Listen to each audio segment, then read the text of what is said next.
Hare Krishna, Krishna Krishna, Hare Hare, Hare Rama, Rama Rama, Hare Hare. Hare Krishna, Krishna Krishna, Hare Hare, Hare Rama, Rama Rama, Hare Krishna, Krishna Krishna, Hare Hare, Hare Rama, Rama Rama, Hare Hare. Hare Krishna, Krishna Krishna, Hare Hare, Hare Rama, Rama Rama, Hare Krishna, Krishna Krishna, Hare Hare, Hare Rama, Rama Rama, Hare Hare. Hare Krishna, Krishna Krishna, Hare Hare, Hare Rama, Rama Rama, Hare Krishna, Krishna Krishna, Hare Hare, Hare Rama, Rama Rama, Hare Hare. Hare Krishna, Krishna Krishna, Hare Hare, Hare Rama, Rama Rama, Hare Krishna, Krishna Krishna, Hare Hare, Hare Rama, Rama Rama, Hare Hare. Hare Krishna, Krishna Krishna, Hare Hare, Hare Rama, Rama Rama, Hare Krishna, Krishna Krishna, Hare Hare, Hare Rama, Rama Rama, Hare Hare.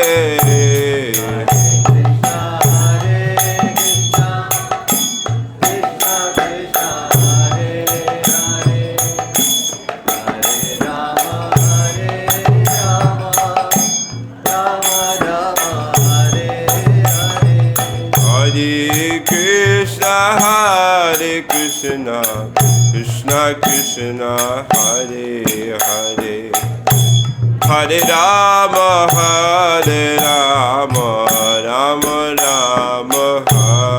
Rama Rama, Hare Hare. Hare Krishna, Krishna Krishna, Hare Hare, Hare Rama, Rama Rama. Hare Krishna, Krishna Krishna, Hare Hare, Hare Rama, Rama Rama, Hare Hare. Hare Krishna,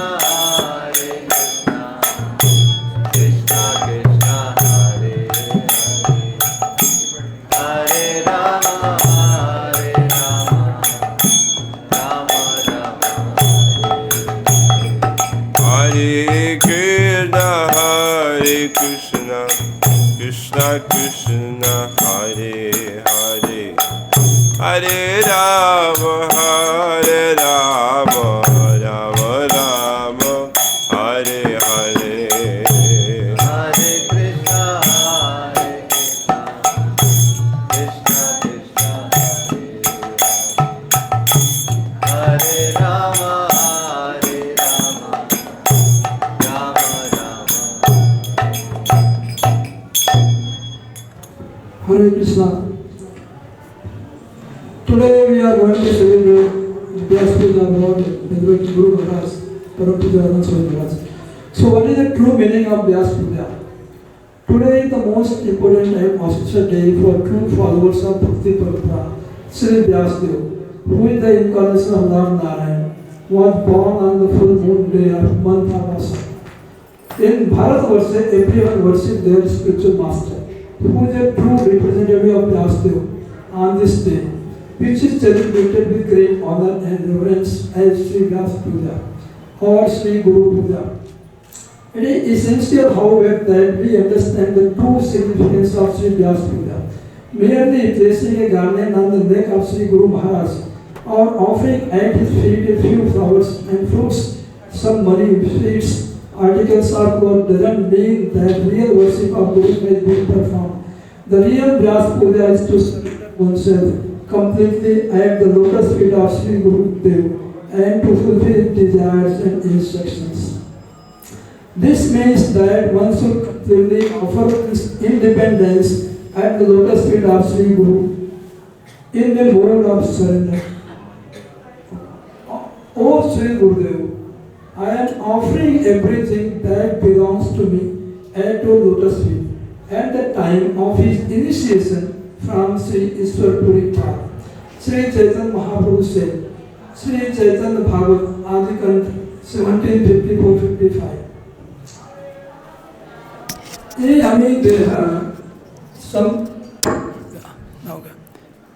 अमी देह समर्पितम तुम्हारे कृष्ण पदाम्परा अमृतस्पान हमारे करो तुम्हें ये छही दान.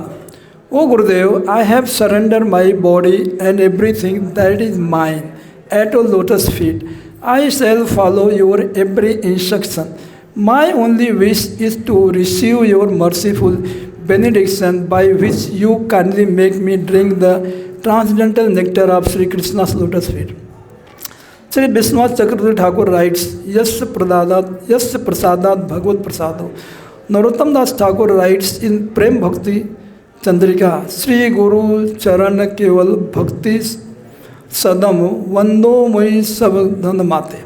If a person can selflessly surrender in this way, it doesn't matter whether or not he worships his Gurudev with flowers and so forth, for such worship is just a symbolic act meant to instruct the common people. Real Guru Puja cannot be performed until the mood of selfless surrender at the lotus feet of Sri Guru appears in one's heart.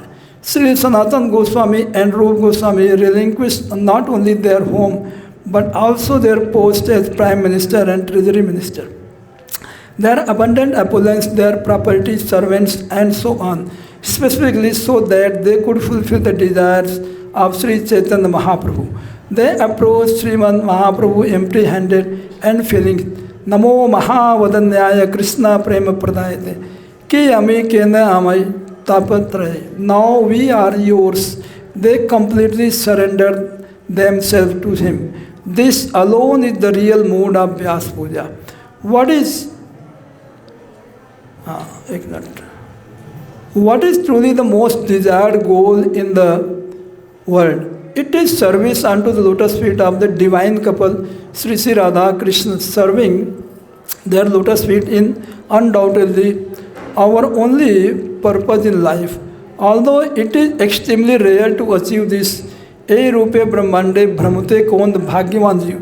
If one secures the shelter of lotus feet of a genuine Guru, this otherwise almost unattainable goal can be attained. In other words, if we surrender unto lotus feet of the bona fide Guru and practice serving the divine couple according to his teachings, instructions, etc., we can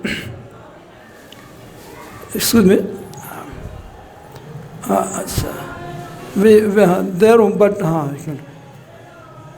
What is the truly most desired goal in the world? It is service unto the lotus feet of divine couple Sri Sri Radha Krishna. Serving their lotus feet is undoubtedly our only purpose in life.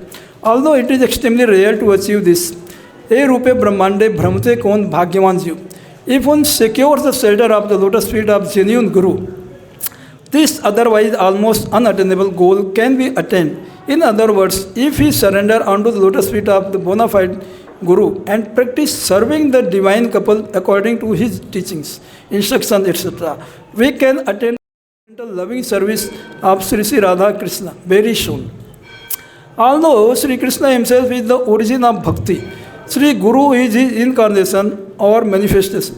Therefore, unless a person sincerely and selflessly serve his Guru, he will not attain bhakti, even if he makes millions of endeavors and even if Bhagavan himself bestows mercy upon him. It should be understood that Sri Guru is not different from Bhagavan. Svetasar Upanishad 6.23 Yasya deva para bhaktir yatha deve tatha guru tasyate kathaya hi artha prakasante mahatmana. Only one, those great souls who have implicit faith in both the Lord and the spiritual master, or all the imports of Vedic knowledge automatically revealed. The people of Bharatavarsha are indebted to Srila Vyasadeva. Srila Vyasadeva first divided the Vedas and thereafter compiled their essence in Vedanta Sutra. After that, he manifested the Puranas and Mahabharata. Yet his heart still remained dissatisfied. Later on, by the mercy of Sri Narad Muni, he described the pastimes of Sri Krishna and narrated them to Sri Sukadeva Goswami. Sri Sukadeva Goswami's worship of Sri Vyasadeva, his father and spiritual master, was the first Vyasa Puja. Sri Sukadeva Goswami was later worshipped by Sri Sanatana Goswami. This was second Vyasa Puja. In this way, the tradition of Vyasa Puja began since that time. Therefore, Vyasa Puja or Guru Puja has been practiced since ancient times in true Parampara system. Worship of the Guru is performed even before the worship of or puja of Sri Krishna. We sing every day Guru Astakam at Mangala Arti to seek his benediction, then we do Guru Puja. Our great fortune is that we are coming in that very parampara or succession of bona fide Gurus that is comprised of Sri Chaitanya Mahaprabhu himself.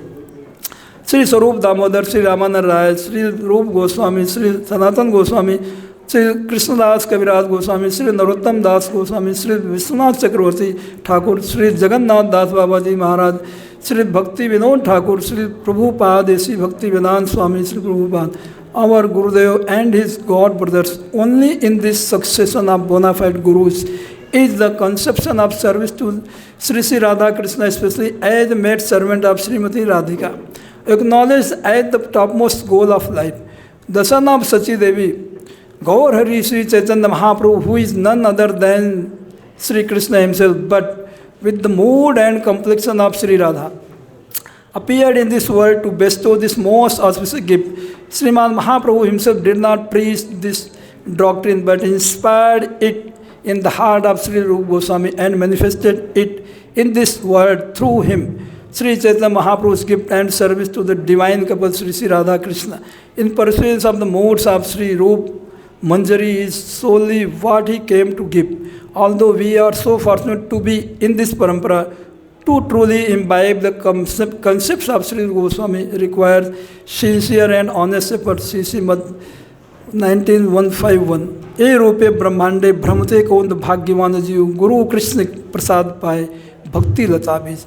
Many people who come forward to perform sadhana bhajan, to lead a life of devotional service, unfortunately become trapped by the illusory potency of the Lord and become attached to the Maya in her feature as a woman and wealth, puja, love and pratishtha. In this way, they interest their life in misery. We should be ever alert on this path. It is so sincerely and purely follow the teaching of Sri Rupa Goswami. We should follow the instructions of Sriman Mahaprabhu and Sri Rupa Goswami by becoming acquainted with their teaching and performing bhajan accordingly. One who leads such a life by remaining under the shelter of a genuine Guru actually performs Vyasa Puja. Such conduct alone signifies fitting worship of Sri Rupa Goswami and our entire Guru Parampara. If one wishes to perform sadhana bhajan by following such rules and regulations, then one may stay in bhakti. We all should clearly understand that Krishna consciousness is not for enjoying senses and celebrating marriages. If one wants to practice bhajan in its purest form, then one should reside in the Dham and serve Sri Guru and the Vaishnavas. Even though one may receive chastisement from them, Sri Nara's curse upon Nal Kuber and Mani Guru proved to be extremely beneficial for them. In the same manner, the chastisement of Sri Guru and Vaishnavas is also highly auspicious. If a person tolerates their chastisement and continue to practice the bhakti, then he alone can truly understand their true benediction of mercy. For us, Sri Sanatana Goswami is like an incarnation of Sri Vyasa Dev, because he has written a commentary on Srimad Bhagavatam and has manifested the great gem-like scripture Sri Brihad Bhagavatam, which alone is the main foundation of all the scriptures written by Sri Rupa Goswami, Sri Radhanath Das Goswami, and so on. In other words, all the other books of our Goswami is manifested from this one book alone. That is why Sri Sanatana Goswami is even the Guru of Sri Rupa Goswami. On the other hand, Sri Sanatana Goswami has accepted Sri Rupa Goswami as his Guru. Such are the considerations of Guru Tattva. If someone feels proud thinking I have become Guru, then he is not a Guru at all. A Guru never makes or accepts cheap disciples. Rather, he transforms others into true devotees. One who is a real Guru does not even try to become a Guru. Sri Chaitanya Charitamrita Adi Leela 941. Bharat Bhumi hele manusya janma yar, janma sarthak kari kar par upkar. One who has taken his birth as a human being in the holy land of India, Bharatvarsha, should make his life successful and work for the benefit of all other people. In other words, he should himself perform the sadhana of Suddha Bhakti by accepting the shelter of lotus feet of Sri Guru and inspire others to do same.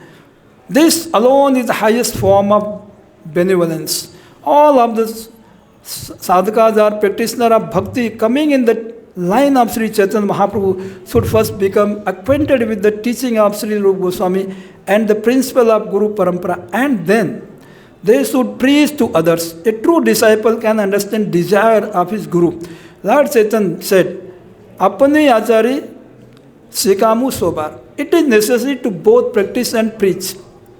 And for this end, the effort of all brahmacharis and sannyasis will need to be at least 1,000 times greater than the effort of a householder makes to maintain his home throughout the day. Not even a single moment can be spent making any other endeavor. One will have to engage his mind full time in the service of Sri Krishna. It is necessary that one understands Sri Goswami's special contribution to our sampradaya and why Sri Chaitanya Mahaprabhu appeared in this world. In essence, it was to specify our life's highest and most prominent goal. It becomes a particle of dust at the lotus feet of Sri Rupa Goswami to become a maid servant of Srimati Radhika under the guidance of Sri Rupa Manjari. This is the sole cherished aspiration for all our previous Guru Varga. All those who have left their homes to perform devotional service or those who are performing it at home should perform Vyasa Puja after having become acquainted with these teachings and principles. In this way, one should try to please Sri Rupa Goswami and Sri Gurudev and under their guidance try to please Sri Krishna or Chaitanya Mahaprabhu, who is the original Vyasa. This day, every devotee should please his promise Gurudev to abide by his order life after life. Yes, Prasadat Bhagavad. This alone is the true meaning of Vyasa Puja. Thank you all very much. Hare Krishna.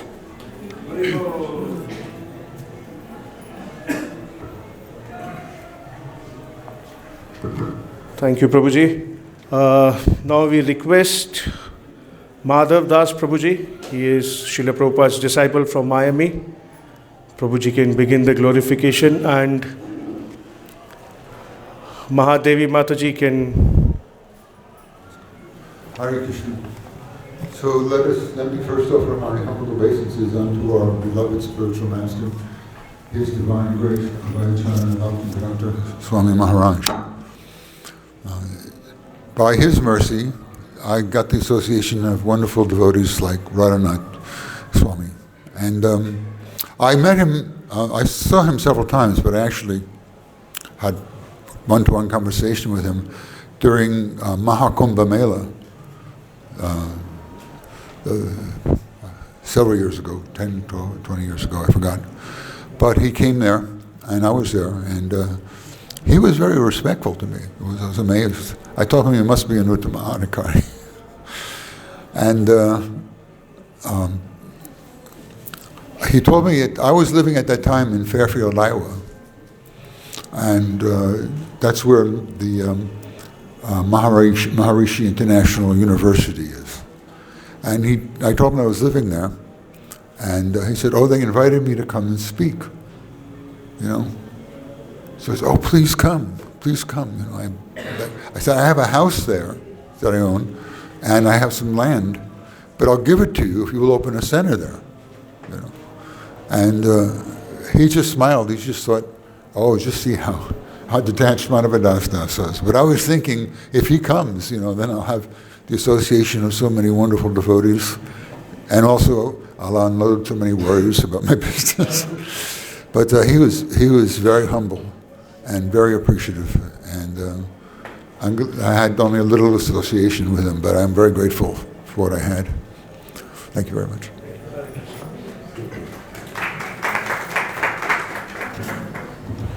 Jai Srila Prabhupada, Jai His Holiness Radhanath Maharaj Ki Jai. First time I saw the great, wonderful Radhanath Maharaj was in New Vrindavan when he was Radhanath Brahmachari, and everybody was stunned how he could live in such an austere manner up the hill, serving Radha Vrindavan Nath. And the only time I actually got to go on a short walk with Srila Prabhupada wanted to go see Radha Vrindavan Nath, and this his Radhanath, who of course he had met previously and initiated previously, and to see the glories of his service. So Prabhupada, we were all walking behind the Sankirtan Matajis. There was about 20 of us, 6 of us living in a van each, traveling around America and establishing preaching centers and distributing books. And so we were all in the back, and there was lots of sticks in front of us with Prabhupada and the men. And so Prabhupada, it was quite a steep hill that you had to go up to get to Radha Vrindavan Nath's temple. And basically, Radhanath Maharaj was at that time, Brahmacharya, he was the only devotee serving full-time these lords. The New Vrindavan winters, we think Vrindavan winters are heavy. Oh my God, the New Vrindavan winters are just so severe. And at that time, he was cutting wood and doing, just performing so many austerities to serve Radha Vrindavan Nath. So Prabhupada went there, and we all stayed down because it was a very small place, and it was just too much, and we were all just watching every move that Prabhupada made. And so he went in, we heard that they played the Govindam prayers, and he gave a pat on the head to Radhanath Maharaj, Brahmachari at that time. And so that was my first interaction with seeing him in New Vrindavan. We weren't there very often, we were always on the road, but every time we would see him, he was always so respectful. to the ladies. And I always remember that. And every time I've seen him since, many, many times in Vrindavan and Puri, and he's always so respectful. And he takes his time to have that exchange with you. His gait is very, like Srila Prabhupada, in the mode of goodness. And when you speak to him, I was trying to follow him one day, all day long, how in Puri, how you speak to him and you can almost see him taking a deep breath before he answers. He's thoughtful about what the devotee is saying to him, and then thoughtful about how he's going to respond in a personal way. One time I had the great fortune, it must have been about 12 years ago, at the Fogal Ashram, His Holiness Radhanath Swami conducted a seminar on forgiveness, which we know he's very famous for speaking about forgiveness, letting go, letting Krishna. And it was amazing. The entire Fogal Ashram, of course we know thousands of devotees always follow him, so eager to hear from him. I was sitting with Vishaka and Yadabar. He wanted his godbrothers and sisters to be near him, so we reluctantly sat on the stage to the side there. And one thing that really stood out in my mind, and I asked him about later actually, that if we're reflecting on Bhagavad-Gita, for instance, to see Krishna everywhere, 6:30, we want to see Krishna in everyone and everything, then what is the question of staying angry at a Vaishnava devotee of the Lord, who we already know, Manashanam Sahaj? He very rare personality. So when we contemplate like this, like we all go through it, somebody disturbs us, somebody says something, and then sometimes the tendency is to hold resentments. And Maharaj was discussing the poison of resentment. If you take poison, it acts in a very unfavorable way. So in the same way, when we hold resentments towards another Vaishnava or anyone, we're actually, it's like giving the poison to somebody else, and then we ourselves are feeling the negative effects. And he quoted so many shastras. I'm not a good shastra quoter. To reference how this example of anger has been shown so many times in our shastra, and it always kind of backfires. So, but sometimes somebody asked the question, but Maharaj, sometimes, you know, it seems to be appropriate to have anger. Of course, we know if someone blasphemes your spiritual master, someone blasphemes a devotee. And then what are the 3 recommendations? You either defeat that person philosophically, you cut their tongue out, you can't do that, or you leave. So Maharaj was saying, but you could go a step further and think about how I can learn about my own behavior in this particular incident, how I can learn how to become more Krishna conscious with my tongue. Sometimes the tendency is we get angry and it's difficult to forgive because that tendency to have to refute what the other person has said or done. But actually, Maharaj was saying it's easy to have loving relationships when everything is wonderful, Haribol, Haribol. But when someone touches that nerve of false ego, false prestige, then that's the opportunity that we get to contemplate and reflect upon, okay, now how should I respond? And even if we respond not so favorably in the beginning, we can reflect upon that and go back to that Vaishnava or Vaishnavi and say, you know, my dear Prabhu, somehow or another we got caught up in Maya.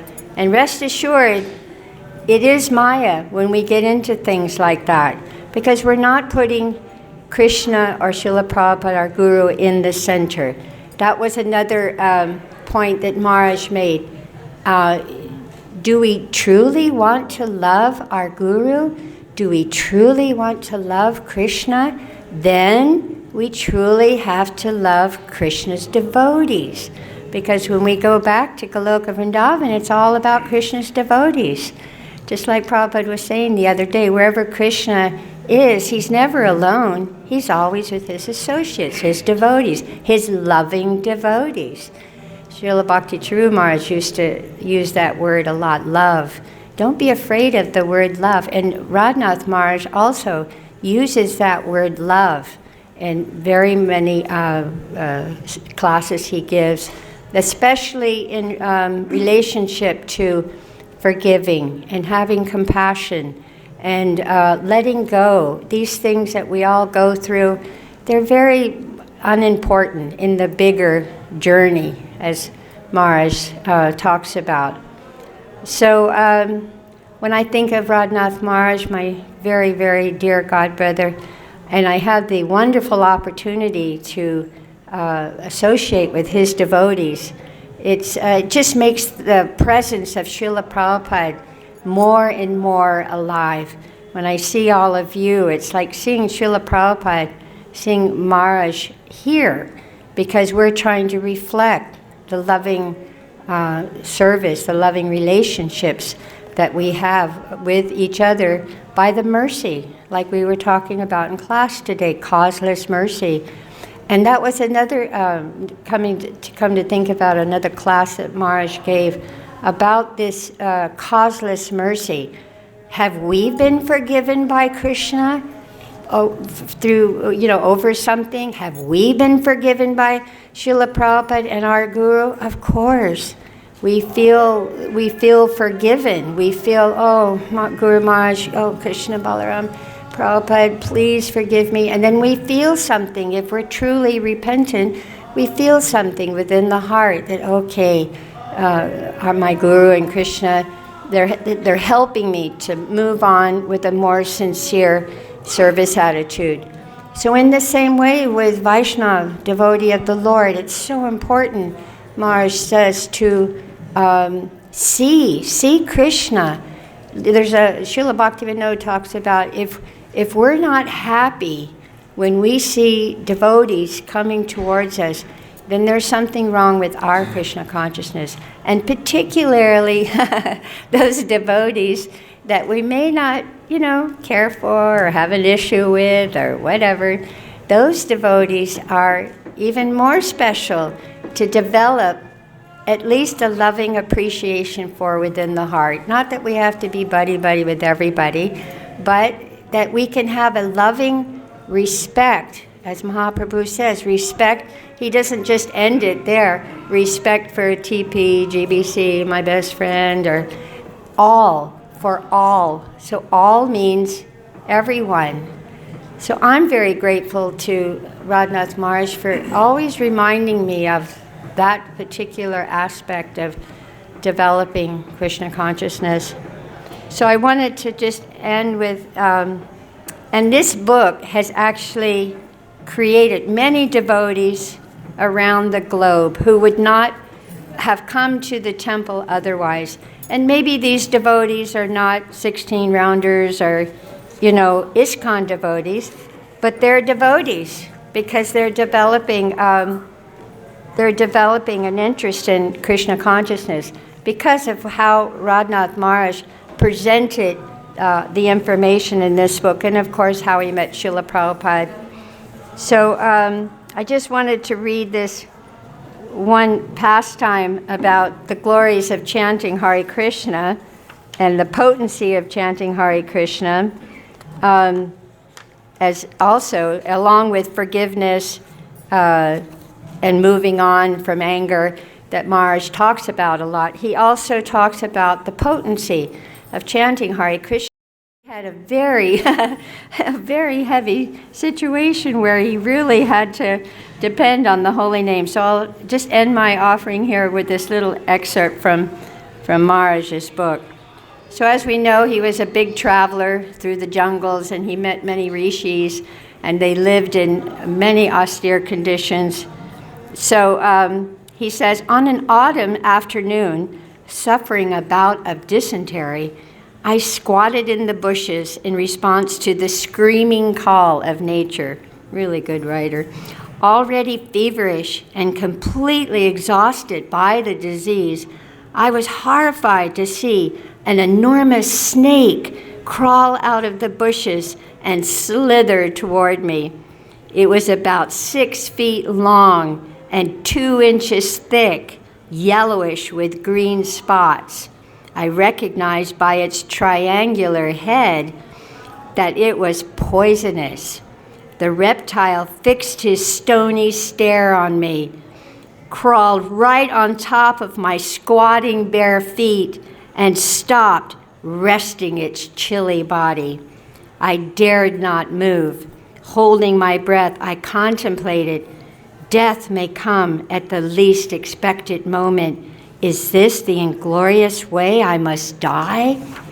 Unlike Ramesh Baba, who had no fear of death, that's one of course, we know his close friend, I did.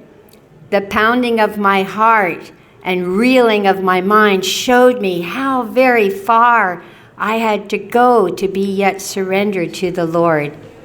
I thought back to the powerful current of the Ganga as it had hastened me toward my death. Here I was again, with all my heart and soul.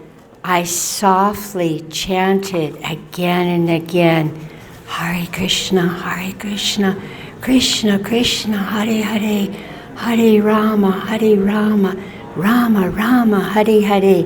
Then, just on that day when I was being pummeled by the Ganga current, we know that incident that happened to him, I gradually began to feel peace through the inconceivable power of the Maha Mantra, and detachment arose. I found myself able to view the snake not as an enemy, but as a brother. In the presence of the Lord's name, all fear had dissipated.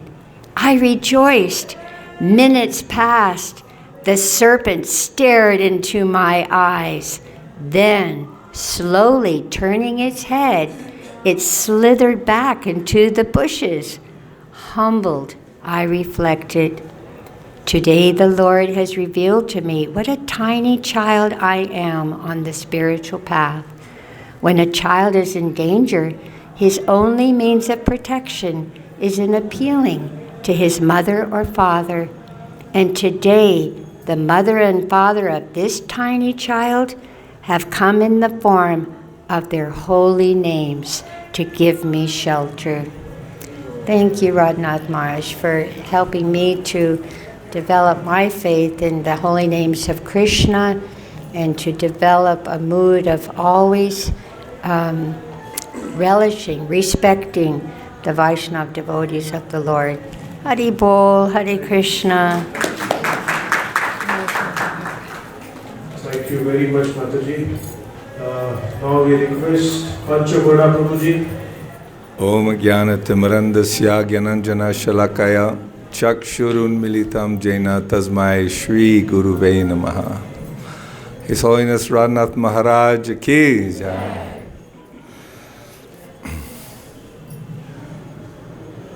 This is how 74th?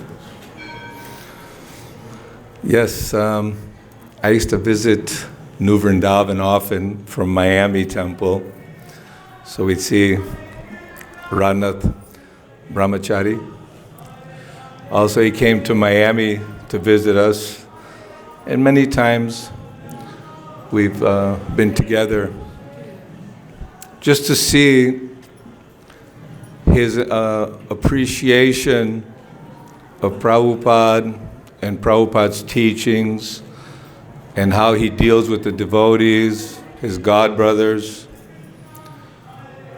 Is setting a wonderful example of Guru Parampara. Vyasa Puja is a time of appreciating Krishna, enlightening Lord Brahma, and Lord Brahma giving the Vedas to Narada Muni, and Narada Muni to Veda Vyas, and all the disciples, and the Guru Parampara. And this gives the whole society strength when the followers of Srila Prabhupada, those who are following Srila Prabhupada are also following Srila Bhaktisiddhanta Saraswati, Bhakti Vinod Thakur, Lord Chaitanya Mahaprabhu, 6 Goswamis. And we see very simple lifestyle, although he has many prominent disciples and he can bring tens of thousands of devotees together for pilgrimage and still lead a very simple lifestyle. I asked if he would second initiate Sri Ram Pandit's brother and wife, who are already initiated by him. He said, okay, but you have to come to GVE. So I'm forced in a couple of weeks to go and see Radhanath Maharaj. So, and this is always a great pleasure because he's, at least when we're together, he's very happy. He's very, he loves to laugh. And when you hear about Krishna, Balaram, and the cowherd boys, that they were playing games all day and having fun and joking, we sometimes are concerned that, oh, too much sporting is Maya, Prabhu. Yes, but when Krishna and Balaram, they had so much fun being together, Krishna worshipping Balaram, Balaram worshipping Krishna, cowherd boys worshipping both. So I see that mood in Radhanath Maharaj, that he just wants to serve Prabhupada by helping to spread this message of Chaitanya Mahaprabhu, and by honoring and glorifying the servants. I asked Shrutakirti, he's there now, he says, oh Maharaj, I don't think he's avoiding his Vyasa Puja, he's not coming to GV until tomorrow. Anyway, it's our responsibility to appreciate the servants of Srila Prabhupada, and who's giving us guidance and inspiration by his example. Always gives wonderful classes, wonderful kirtan. There are many, I'm sure, many times when Bhakti-tirtha Maharaj was leaving, when any devotee is having any difficulty, Maharaj is right there. Doesn't matter how much time or how much energy he has to exert in order to be with his god brothers or to be participant in encouraging or helping, because all of us mortal people, the body's falling apart, devotee care is a big aspect, because we want to take care of one another and encourage each other in our Krishna consciousness. And I see he does that in a very caring way, a very loving way. And this is the symptom of a sadhu, titikshava karunika surhida sarvadehanam. He's very tolerant, very merciful, and a friend to all living entities. So it's a wonderful day to glorify Vaishnavas. Even the 6 Goswamis, the prayers, that anyone who's serving the devotees, I take the dust of their feet. So this is the mood of the 6 Goswamis, the mood of Prabhupada also. Great humility, very humble on his own, but very, very powerful at the same time. So Maharaj looks very simple, brahmachari, but also very, very powerful to deliver Krishna's message and to encourage us and help us stay inspired in our own devotional practices. His Holiness Radhanath Maharaj ki jai. Hare Krishna. Thank you. Thank you very much, Prabhuji. We request Dean Bandhu Prabhuji. Hare Krishna. Jai Sri Krishna Chaitanya Prabhu Nityananda Sri Advaita Gadadhar Sivasadi Gaur Bhakta-vrinda. Hare Krishna Krishna Krishna Hare Hare Hare Rama Rama Rama Hare Hare. Panchakalpatrubhyasta kripa sindhu vacha patitanam pavanebhyo vaishnavebhyo namo namaha. So today is a very, very auspicious day. the 6th day of the bright half of this month that comes after Kartik. And we're sitting in Sri Vrindavan Dham, where the pastimes of Radha and Krishna are still going on for those who have the eyes to see. And in that Vrindavan, we're sitting in a place called Ramanreti, where there was a patch of land, and Prabhupada said, let there be a temple in devotional service to the Lord. And a beautiful, as far as we're concerned, the most beautiful temple in whole Vrindavan appeared in this place. And we're sitting just next to that beautiful temple to honor the 74th Vyasa Puja of His Holiness Radhanath Swami Maharaj. So naturally, we'll speak about our experiences with him in Vrindavan. Because I can remember some stories he personally told me, because actually, this is where he ran into ISKCON, was in Vrindavan. This is where his spiritual life really began. Because he was living like a yogi up in the mountains in the Himalayas. And somehow he had to come down, and he caught a train, but he was riding, because he had no ticket, he had no money, he had no ticket, so he's unreserved, where people were everywhere, each way and every way, somehow or other, sitting in the aisles, sitting on top of each other.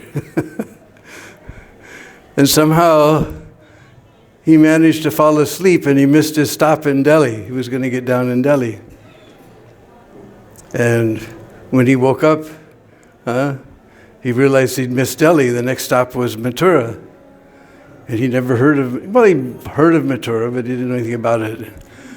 Suddenly the train stopped, and there was no way to get off the train. The aisles were completely packed. Somehow he crawled out the window, and he saw all around him, everybody was wearing saffron. He said, what is this place? This is Mathura, and it's Janmashtami, Krishna's birthday. We're all going to the Janmastan. So naturally, he'd been living with sadhus, so he just followed all the sadhus. They went to the Janmastan. And somehow he managed to find some sadhus who let him stay. And then they realized that he only knew English. He didn't know Hindi, he couldn't read Devanagari. So they said, you go to Vrindavan, to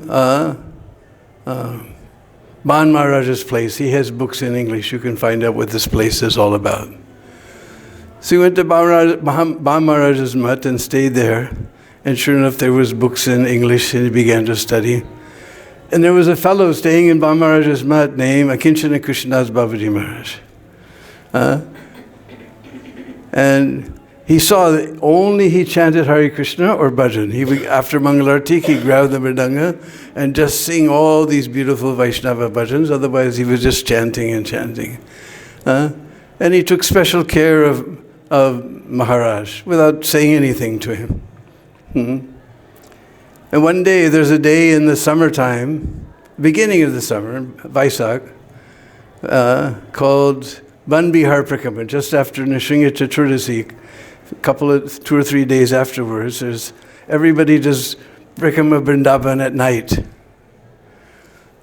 So he did Prakama Vrindavan at night. All night long he was going around. So he didn't get up in the morning. And those times it was very austere down there at Ban Maharaj's mutt. So they just had a bucket. I remember when I first came to Vrindavan, there wasn't all these plastic buckets. So Vrindavan meant the sound of, clank, clank, clank, clank, clank. There was no running water, it was a pump, and the buckets would go clank, clank, clank. This was Vrindavan for me, was the sound of the buckets. Now they're all plastic, they don't make nice sounds anymore.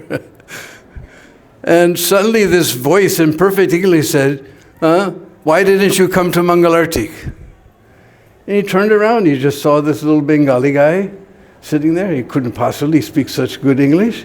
He said, who said that? So he just ignored it and kept on taking his bath. He said, you're not answering me. You didn't come to Mangalartik today. And he turned around. He just saw there's just this little Bengali guy, skinny little guy, Akinchana Krishnadas. So he again started taking his bath. You're not listening to me. Then he realized, actually, Krishna got perfect English. He said, you must come to Mangalarti every day. So one day, Akinchan and Krishnadas came and said, now real saint has come to Vrindavan. This was probably, I'm speculating, maybe 1971, after the big Pandal program in Delhi. Prabhupada brought all the devotees to Vrindavan the first time, and he took them all on Prikrama to all the holy places. So he was staying at Radha Damodar temple, and that time, because a lot of people had come, it was noisy, so Prabhupada moved to the upstairs room. Because a lot of, well, we say a lot of devotees, maybe 20 or 30. Now we talk about thousands and thousands, but anyway, that was a big deal those days. 20 or 30 devotees came to Vrindavan. So he moved upstairs, and my godbrother Akshay was the guard, And Akinchan and Krishnadas, he was very fast and tricky, and he just said, I'm Prabhupada's friend. And he just ran past Akshay and ran up the stairs. And Akshay, I don't know if you know Akshay, he's a big guy. He's not fat, but he's very tall. He went bounding up the stairs behind him, and Radhanath just went running up the stairs. He didn't want to see this guy. He figured this guy was going to grab him and throw him to the bottom of the stairs. And he got to the top of the stairs, and Prabhupada saw that Akinchan and Krishnadas Babaji had come, and there was so much love going between their eyes, Even Akshay stopped, and Radhanath, they both stopped at the top of the stairs, and Prabhupada saw Akinchan and Krishnadas, and he said something in Bengali, and Akinchan and Krishnadas said something in Bengali, and they both laughed. Then Akinchan and Krishnadas again said something in Bengali, and Prabhupada laughed, and then like that it was going on. And every once in a while Prabhupada would stop and he'd say, Tandarani, what is that? Bhakta Sanivas, Janame Janamai, Abhilas. So it went on like this, and this is his first meeting with Srila Prabhupada. So he began a little bit to associate with the devotees, and they were going every day by bus by Prikrama. So one day, the bus was going by, and they knew him because he was coming around the temple. So they told the bus driver, stop, the bus stopped, and he said, jump on. And so he went with the devotees on Prikrama, and gradually he began to associate with the devotees more and more. So I can remember some of my personal stories that he told me. But I remember, because sometime New Vrindavan was separated from ISKCON, but still I had so much love for Maharaj. He came with a lot of devotees. A lot of devotees made 3 buses. And we went all around on Prikrama together. It was so nice. And then later, of course, he managed to come back to ISKCON. That was very wonderful. And then we saw so many, one time there was like, one of the first big yatras, there was like 10 buses. And I can remember Maharaj had me sit in the headquarters car, and they had all the buses. It was all so organized, I couldn't believe it, They had, we were sitting in the control car, headquarters car. So they had walkie-talkies to all the buses. So now we're making at the next turn, we're making a right turn. The first bus has to drop off the arrow man. So there's one man with a big sign with a big arrow to the right, And they would say, bus number 1 passing, bus number 2 passing, bus number 3 making a right, bus number, like this it would all go. And then bus number 10 making a right turn and picking up the sign man. And it was all going on like this. And somehow or other we were going along, and there was a tractor trailer overturned in the road. So actually we were supposed to go that way, but there was all the tractor trailer, all its contents was on the road, so we just went that way. And we were going along and along, and all of a sudden the villagers came running out. Said, wait a minute. where are you going? This road doesn't go anywhere. You must have missed the turn back there. And we saw, because the road was getting smaller and smaller. It was just a room for the bus. And all the fields were plowed. There was just one field that was not plowed. So somehow Radhanath Swami said, put all the buses in that field. So all 10 buses, we just pulled into this field. Now this was America. The farmer would come with a shotgun. What y'all doing here? You get the hell out of here. I'm gonna blow your brains out. But the owner, he came running. He was jumping up and down. Haribo, Haribo. Because the Vaishnavas had come on his land. He knew for sure he was going to have wonderful crop that year. All these 10 buses, and we turned around and went back and made the correct turn. And so I remember I made the longest Govardhan Prikrama with Maharaj. I think it was, if it wasn't 14 hours, it was 18-hour Prikrama. And it was so fun because we would go everywhere and Maharaj would stop and tell the stories, and he just about told everything. Then he'd look at me. Then I have to dig way down to the bottom of my Leela bag, and I come up with some Leelas that he hadn't told. And somehow or other, we took 18 hours or something. And after 18 hours of Prikrama, they all got back to Kusum Sarovar, because those days we used to park the buses at Kusum Sarovar because it was a convenient place. So Maharaj and all the devotees were underneath the moonlight. They were just having this jump up and down, run back and forth, kirtan at Kusum Sarovar after 18 hours of Govardhan Prikrama.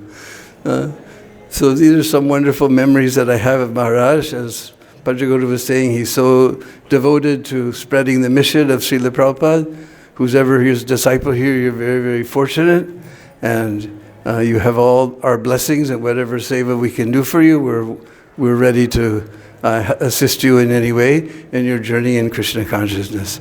His Holiness Radhanath Swami Maharaj ki. So that's his connection with Vrindavan. Hare Krishna. Thank you so much, Guruji. We request Nartaki Mataji to please speak some words. Nama Om Vishnu Padaya Krishna Pashtaya Bhutale Srimati Bhakti-Vedanta Swaminiti Namine Nama Om Vishnu Padaya Krishna Pashtaya Bhutale Srimati Radhanath Swami iti namini Vanchakalpatarubhyascha Kipasindubhya evacha Patitanam Pavanebhyo Vaishnavebhyo Namo Namaha.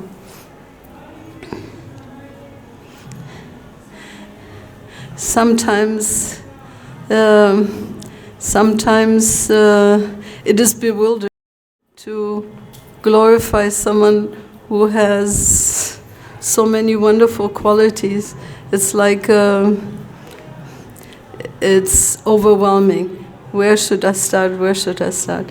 And also my memory is not there so much what I said last year, so the years before. But I have been meditating on the fact that to glorify someone is actually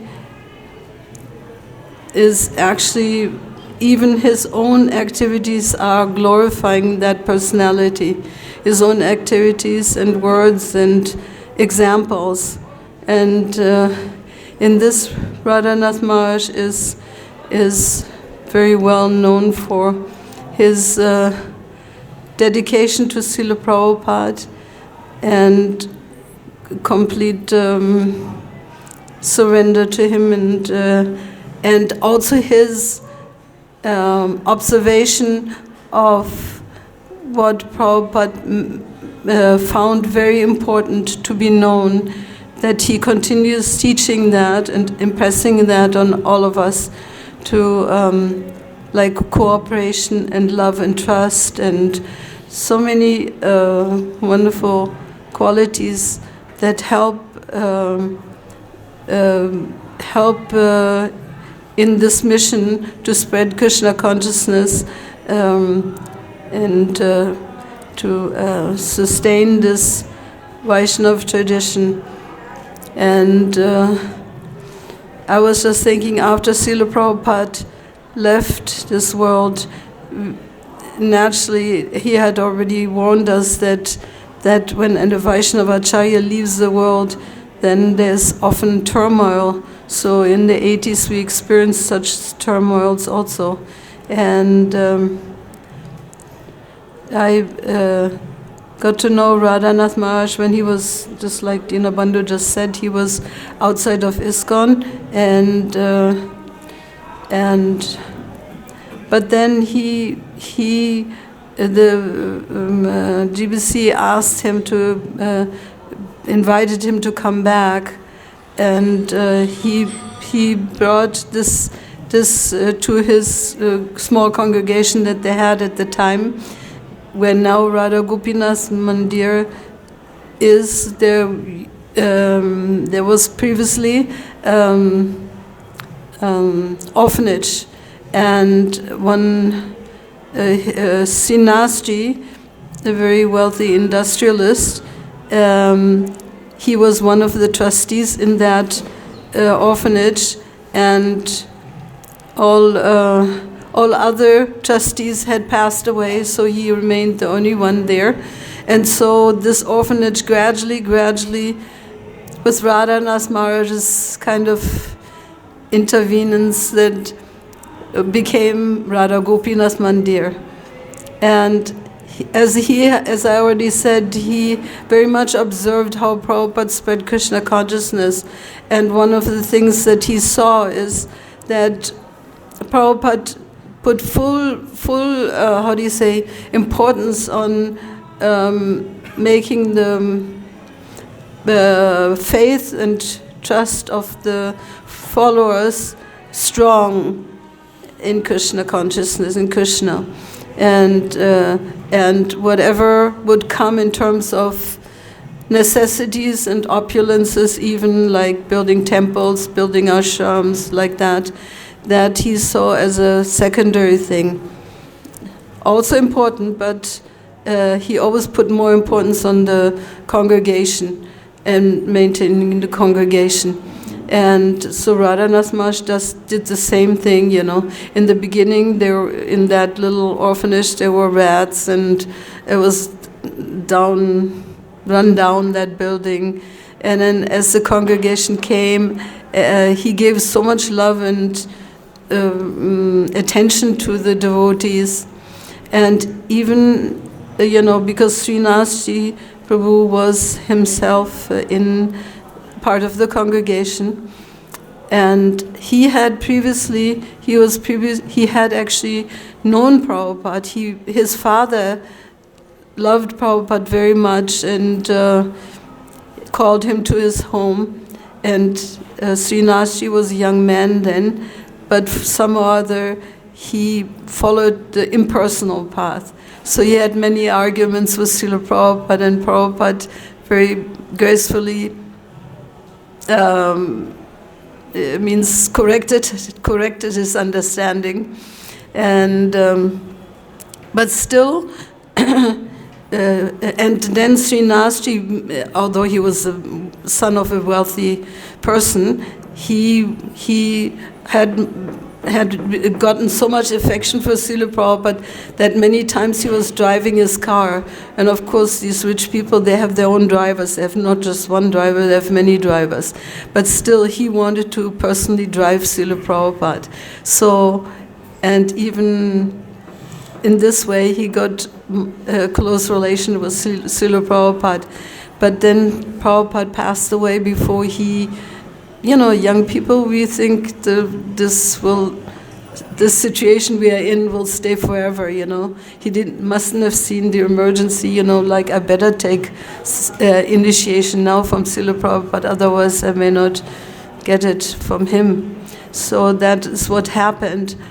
So Radhanath Maharaj, he knew this relationship Srinathji had with Prabhupada, and he kept encouraging him in this situation also.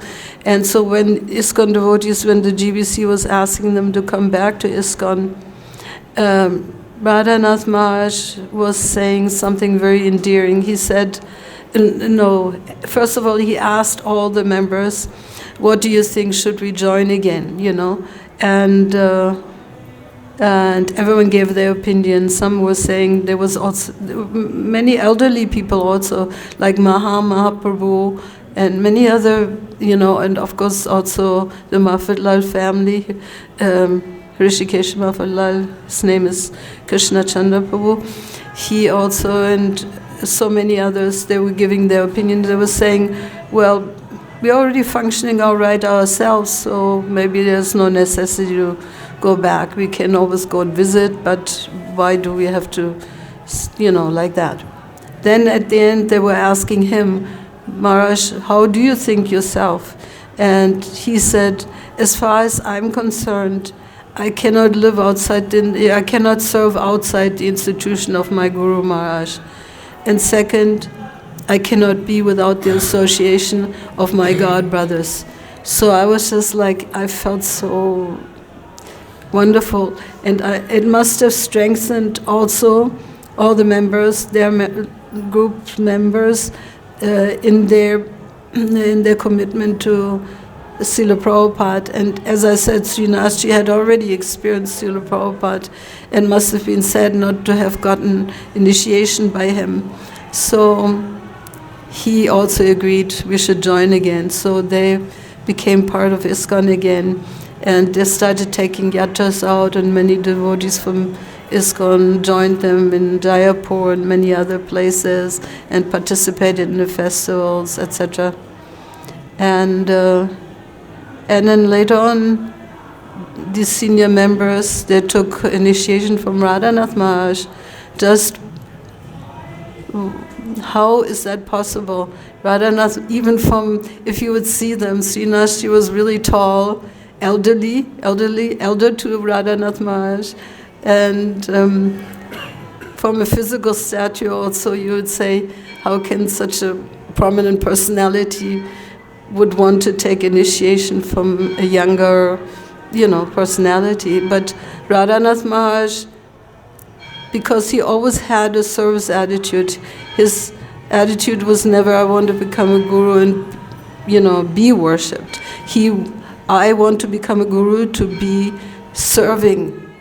And that it comes out in all his lectures that was the most important thing that we learned from Prabhupada, to serve, to serve others, to serve our own God brothers, God sisters, the public in general. Everyone that we meet, we have been sent by Krishna to them to serve them. So having that kind of a mood towards this congregation of elderly, very aristocratic, cultured personalities, they one by one they started taking the initiation from him. So I'm just saying that we glorify someone, but actually a personality is glorified by his own magnanimous qualities and personality. And so Radhanath Maharaj won the trust of so many Vaishnavas all around the world, just by his wonderful qualities of humility, gratitude, appreciation, and inspiration of others, serving, always wanting to serve others, not thinking about his own upliftment or whatever, means acknowledgement by others, like that. He was always in that service attitude mood. Jai, His Holiness Radhanath Maharaj ki jai, Srila Prabhupada ki jai. And as I said in the beginning, he was completely dedicated to Srila Prabhupada. As he himself said, I cannot be without serving in the institution of my Guru Maharaj. The institution, we know, Prabhupada said, is myself, In every aspect of the institution, Prabhupada's personality is embedded. Hare Krishna, Krishna Krishna, Hare Hare, Hare Rama, Rama Rama, Hare Hare. Om Gyantimirandasya Jnananjana Salakaya Chachurunmilitam Yena Tasmai Sri Gurave Namah. मेरा ये सौभाग्य है कि मैं राधानाथ महाराज ने मुझे अपना शिष्य स्वीकार किया और उनका विशेष प्रेम रहा। जब तक मैं मुंबई में था तो एक बार जो है मैं बुक डिस्ट्रीब्यूशन के लिए बुक्स लेने के लिए गया था, तो महाराज जो है ये मंदिर के पास में बैठे हुए थे, तो मैंने उनको दंडवत प्रणाम किया। तो महाराज ने उनको मेरे सिर को अपने गोद में लिया और इस तरह से करने लगे। उनके साथ में कुछ जो उनके साथी बैठे हुए थे उनको मेरे बारे में बहुत कुछ गुणगान करने लगे। तो महाराज मतलब उनका प्रेम सबके प्रति रहता है हमेशा। एक बार मैं नाइट ड्रेसिंग में था तो महाराज को कुछ जो है उनके साथ के लोग आए हुए थे, बाहर से भक्त थे, तो महाराज स्वयं आए और कहने लगे, दर्शन बंद कर दिए थे तो दर्शन बंद कर लिए, कहने लगे कि थोड़ी देर के लिए दर्शन वापस खोल लो। तो हमने वापस जो उनके श्रृंगार निकाले थे वापस श्रृंगार लगाए और उसके बाद में दर्शन खोले। महाराज जो है हमेशा प्रेम सबके प्रति रहता था, दया उनकी इतनी थी कि वो मुझे मेरा सौभाग्य था कि मैं सुबह के समय में उनको करीब 8 साल तक साथ में जप करने को मिला। मंदिर में जाते मंगल आरती के लिए तो उनके साथ उनके भक्तों के साथ में हमारे काउंसलर होते थे तो मैं उनके साथ बैठता था। तो ये बहुत बड़ी कृपा है उनकी कि उन्होंने मुझे इतना सेवा स्वीकार किया और मुझे सेवा का मौका दिया। भगवान से प्रार्थना करता हूँ कि हमेशा स्वस्थ रहें और अपनी कृपा हमेशा बनाए रखें, जिससे कि मैं शारीरिक स्थिति से किसी भी स्थिति में हूँ मैं भगवान का नाम ले सकूँ। होलिनेस राधानाथ स्वामी महाराज की जय। वंशाकल्पतरुभ्यश्च कृपा सिन्धुभ्येव च पतितानां पावनेभ्यो वैष्णवेभ्यो नमो नमः। नमो विष्णुपदाय कृष्णपृष्ठाय भूतले श्रीमते राधानाथ स्वामी नित्य नामिने। नमो विष्णुपदाय कृष्णपृष्ठाय भूतले श्रीमते भक्तिवेदांत स्वामी नित्य नामिने। नमस्ते सरस्वती देवे गौरवाणी प्रचारिणे निर्विशेष शून्यवादी पाश्चात्य देशतारिणे। जय श्री कृष्ण चैतन्य प्रभु नित्यानंद श्री अद्वैत गदाधर शिवासादि गौर भक्तवृंद। हरे कृष्णा कृष्ण कृष्ण हरे हरे, हरे राम राम राम हरे हरे। हरे Krishna. Dear Guru Maharaj, please accept my humble obeisance at your divine lotus feet, and please bless me that I always remain your servant and do whatever possible services at your lotus feet. Maharaj is reservoir of many qualities, and these qualities they actually inspire us a lot. Of course, for a disciple, he should reflect his spiritual master's qualities in his own dealings and demeanors. So, I would just like to mention some of the qualities of Maharaj that we should try to imbibe in our daily dealings with the devotees and non-devotees, whatever it is possible. Maharaj is very compassionate. Maharaj is very compassionate, and his compassion is apparent from many of his dealings. I had already mentioned, many of you must have heard that Maharaj has accepted me, a fallen person, at his lotus feet and tried to train me.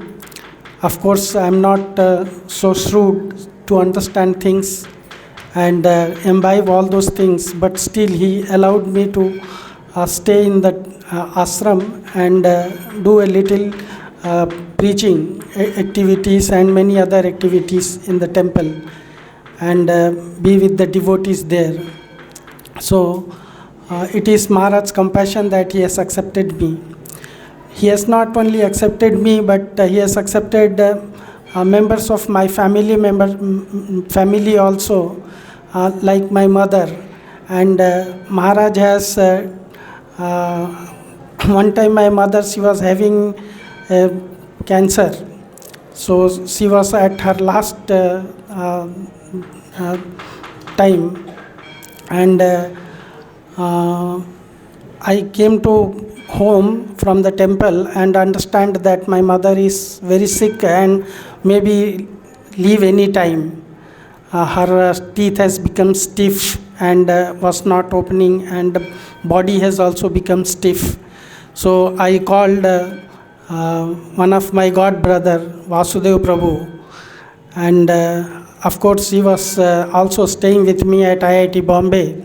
So we were good friends. So I called him and asked him to inform Gauranga Prabhu, my Siksha Guru.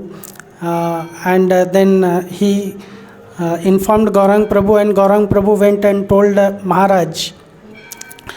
And Maharaj said that, okay, how far is his home from this place?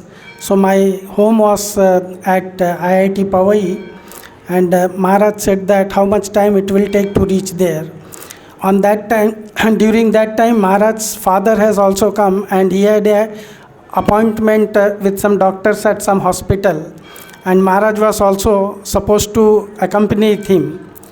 But Maharaj cancelled that, his father's appointment with the doctor, and came to my home to see my mother. And we thought that he may stay there for some few minutes, 5-10 minutes, and give his blessings and leave from this place. But Maharaj stayed there for over 75 minutes with my mother. Although my mother didn't know English, so I was there to translate what Maharaj was saying, and what Maharaj was saying I was translating to my mother. So Maharaj talked to her for about 75 minutes, did Tulsi Aarti, and then did bhajans, and told my mother that you please try to go because Krishna is waiting for you there. And my mother became very happy. And no doubt within 1 week when Maharaj visited, my mother left body. But when my mother was about to leave the body, she was actually raising her 2 hands and calling someone that please take me away from this place. So please take me, she was saying. So I was there with my mother. I asked her, who are you asking for? Because my mother was very attached to my sister. So I thought she may be calling my sister. Then I asked her, तुम दीदी को call कर रही हो क्या? So she said, no. She just twisted her face. And then I thought that she may be calling my father. So I asked her, whether are you remembering father? So again she twisted her mouth and in a negative this thing. Then I thought she might be remembering Guru Maharaj. So I asked her, do you remember Guru Maharaj? So she became very jubilant, and her smile appeared on the face, and saying like this, please take me, remembering Guru Maharaj, she left body. So this is the mercy of Guru Maharaj, I can say that. 5 minutes only. So there are so many things to be mentioned about Maharaj's qualities, but time is limited. So I'll just stop here. Hare Krishna, thank you so much. Srila Guru Maharaj ki jai. I pray to the lotus feet of Shri Radha Shyam Sundar ji, Krishna Balram ji, Gaur Nitai ji, Radha Gopinath ji, that they give good health to my Guru Maharaj, because he is inspiration to innumerable people in the world, and the world will be very much benefited by his association at his presence. Hare Krishna, Guru Maharaj, please bless me. Hare Krishna. We request Ananda Mataji to please give her offering. Hare Krishna. So Krishna says in Bhagavad-Gita 4:34, Tat vidhi pranipatena pariprashnena sevaya. So pariprashna means to submissively inquire. So what should we actually inquire about from Guru Maharaj? I heard one Mataji saying that she was like, I don't know what to talk about with Maharaj. What should I don't even know what to speak with him. And she was at a total loss. So this is our answer. Jigyasu Shriya Uttamam. We should inquire about the highest benefit of life. So we could ask, how can I make my life perfect? How can I achieve this highest goal of going back to Godhead? So basically we are supposed to ask spiritual questions as opposed to material topics. Not like, how can I pass my exam? Or how can I find a spouse? Where should I live? How can I advance in my career? How can I solve my health problems or my emotional issues? There are so many problems in the material world, like padam yavit padam. There's at every step there are problems, but these are not the topics to talk about with the spiritual master. Of course, we can help each other with these things, but to inquire from the spiritual master means to ask him about the goal of life. So one time I asked Guru Maharaj, who is Vrinda Devi in Gaur Leela? Because I had heard verses like Vrajendra Nandana Jai, Sachi Sutta Hoilo Say, Balaram Hoilo Nitai. Krishna comes as Lord Chaitanya and Balaram comes as Lord Nityananda. This is the purpose why Krishna established this Krishna Balaram Mandir, to show that they're non-different. So I wanted to know who is Vrinda Devi. I had no idea who she is in Gaur Leela, and I didn't know about Gaur Ganodesha Deepika at that time. I could have looked it up, but I had no clue that this book existed, which lists all the different personalities in Krishna's and Lord Chaitanya's Leela. So with his typical humility, he looked at me and he said, I don't know, and walked away. But 1 minute later, he returned and came back to me and said, I think it is Mukunda Sarkar, but I'd have to look it up. So for me, it was like a revelation that Krishna completely inspired him from within and told him basically the answer after he said that he didn't know. And the other item, apart from submissive inquiry, is seva, to serve Krishna. So the spiritual master is expert and knows how to engage each and every one of us in a specific service according to our gunas. So at the moment I'm at a point in my seva where I cannot continue alone. I've written a book about Srila Prabhupada's teachings. It's a summary of the Krishna conscious philosophy. And when I told Maharaj about the book, he said, wonderful, wonderful. So at this point, I need to ask all the assembled Vaishnavas to please help me, because I need to collect donations for the printing of the book. And if there's anybody who would like to translate the book into their language, then please contact me. Hare Krishna. Hare Krishna. Namo Vishnu Padaya Krishna Prasthaya Bhutale Srimate Radhanath Swami Namine. Namo Vishnu Padaya Krishna Prasthaya Bhutale Srimate Bhakti-yoga Swami Namine. Namaste Saraswate Devi Gauravani Pracharani Nirvisesha Shindivari Paschatya Deshitam. So someone recently asked me, why did you decide to take initiation from Srila Radhanath Swami Maharaj? And of course, these things are beyond reason per se, but the first thing that came to mind for me was that, Guru Maharaj is a Brajbasi. We hear that if we want to attain Vrindavan, we have to follow in the footsteps of the Brajbasis. So in this way, I see or felt that inspiration that Guru Maharaj is a Brajbasi.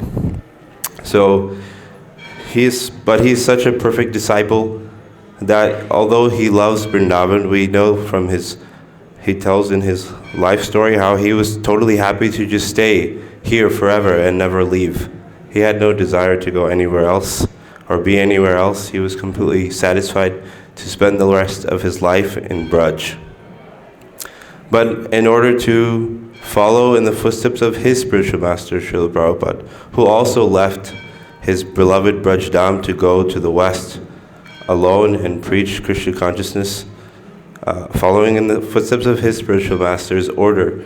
So Guru Maharaj like this followed Srila Prabhupada's example and left Vrindavan, at least physically, to go to the West and preach. And so in this way, shows that because of his perfect example, he's become such a pure transmitter of Srila Prabhupada's mercy, Srila Prabhupada's compassion. And so he carries Vrindavan in his heart everywhere that he goes. Recently I was looking at the darshans from Chandanyatra in Chaupati, and I was just so completely blown away by how Guru Maharaj has brought Vrindavan.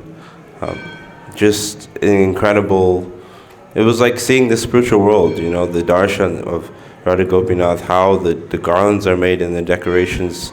And I was sitting there and I was just kind of stunned, and I really thought, he's not an ordinary person at all. He's he's not an ordinary person, and he's been able to do such incredible things, just supernatural things, even just in his own example of the austerity, the determination, all of the just difficulties that he endures, and still his mood is completely pure. And so I see him as, he's our guiding light. Recently I was reading that it's one thing to give instructions, but the instructions are actually potent when the one who gives instructions is following them themselves. And so Guru Maharaj, every word that he speaks is completely surcharged because he is a pure example. He follows in every single way. There is nothing that he ever says or asks that he himself is not doing or has not done. And so in this way, he continues to show us the way and walks ahead of us to show how we can come back to Srila Prabhupada and to Radha Krishna. And so, I just wanted to share that Guru Maharaj is showing this mood of being always his heart in the Dham, and yet being willing to sacrifice that attachment in order to follow the instruction of his spiritual master. And that way he's been able to bring Vrindavan all over the world. And so I'm so grateful. So Hare Krishna. Thank you, Prabhuji. Now we request Pitambar Chaitanya Prabhu. Hare Krishna. So Om Agyanti Milanthasya Jnananjan Salakya Chakshurunmilitam Tasmai Shri Guruve Namah. So we are assembled here to celebrate the Vyasa Puja of His Holiness Radhanath Swami Maharaj. So we have got opportunity to glorify him. So I had opportunity to ask the question and 2-3 incidents. So once I asked, Maharaj, you always speaking Tranadapi Sunichena Tarorapi Sahishna Amanina Manadena Kirtani Sadari. I am listening since 16 years. So sometimes mind may like that feel, reveal like that Maharaj going to again say the same thing again and again. And we are not on that level, so sometimes frustration comes. So asked Maharaj, his mind like that doesn't want to listen or something. So Maharaj first, he became humorous. He said, because I don't hear my lecture, I don't know what I'm saying. Then Maharaj became again serious. He said, this is Lord Chaitanya wants. This is a Bhakti Siddhanta Sodhi Thakur wants. This is a Prabhupada wants. Then he became very humble. He said, I cannot speak anything else. But we should not be frustrated. We should know we are here, we have to go there. So we should be happy and grateful. So then I could realize, just understood, Maharaj is fixed in the, just like everybody is grounded, we are sitting in the ground. So Maharaj is fixed and grounded in humility. And a spiritual master, bona fide person, going to say the same thing again and again and again, unless we accept it. And so, these things like that, Maharaj, so humility is the like that ground where one can stand. So spiritual life is, so if you want to stand in spiritual life, walk in the spiritual life, that humility is there. He is made of humility. So I am very far away. So by the Maharaj's mercy and all of your prayers, I can also develop some humility. It come. And again, another time also asked one question among an assembly of thousands of devotees. I asked Maharaj, as Lord Chaitanya, as Rupa Goswami knows the heart of Lord Chaitanya, who knows your heart? Who is representing you? So I was thinking like that, ki Maharaj will give this person knows you, okay, he is representing. So Maharaj again become very serious and he said, I never feel superior to anyone. And he said, I never feel superior to His Holiness Gopal Gest Maharaj, Jai Patak Maharaj, Bhakcharu Maharaj. And he gave so many names, and after that he said, I never feel superior to anyone. And then says, if somebody is feeling superior, he is not representing me.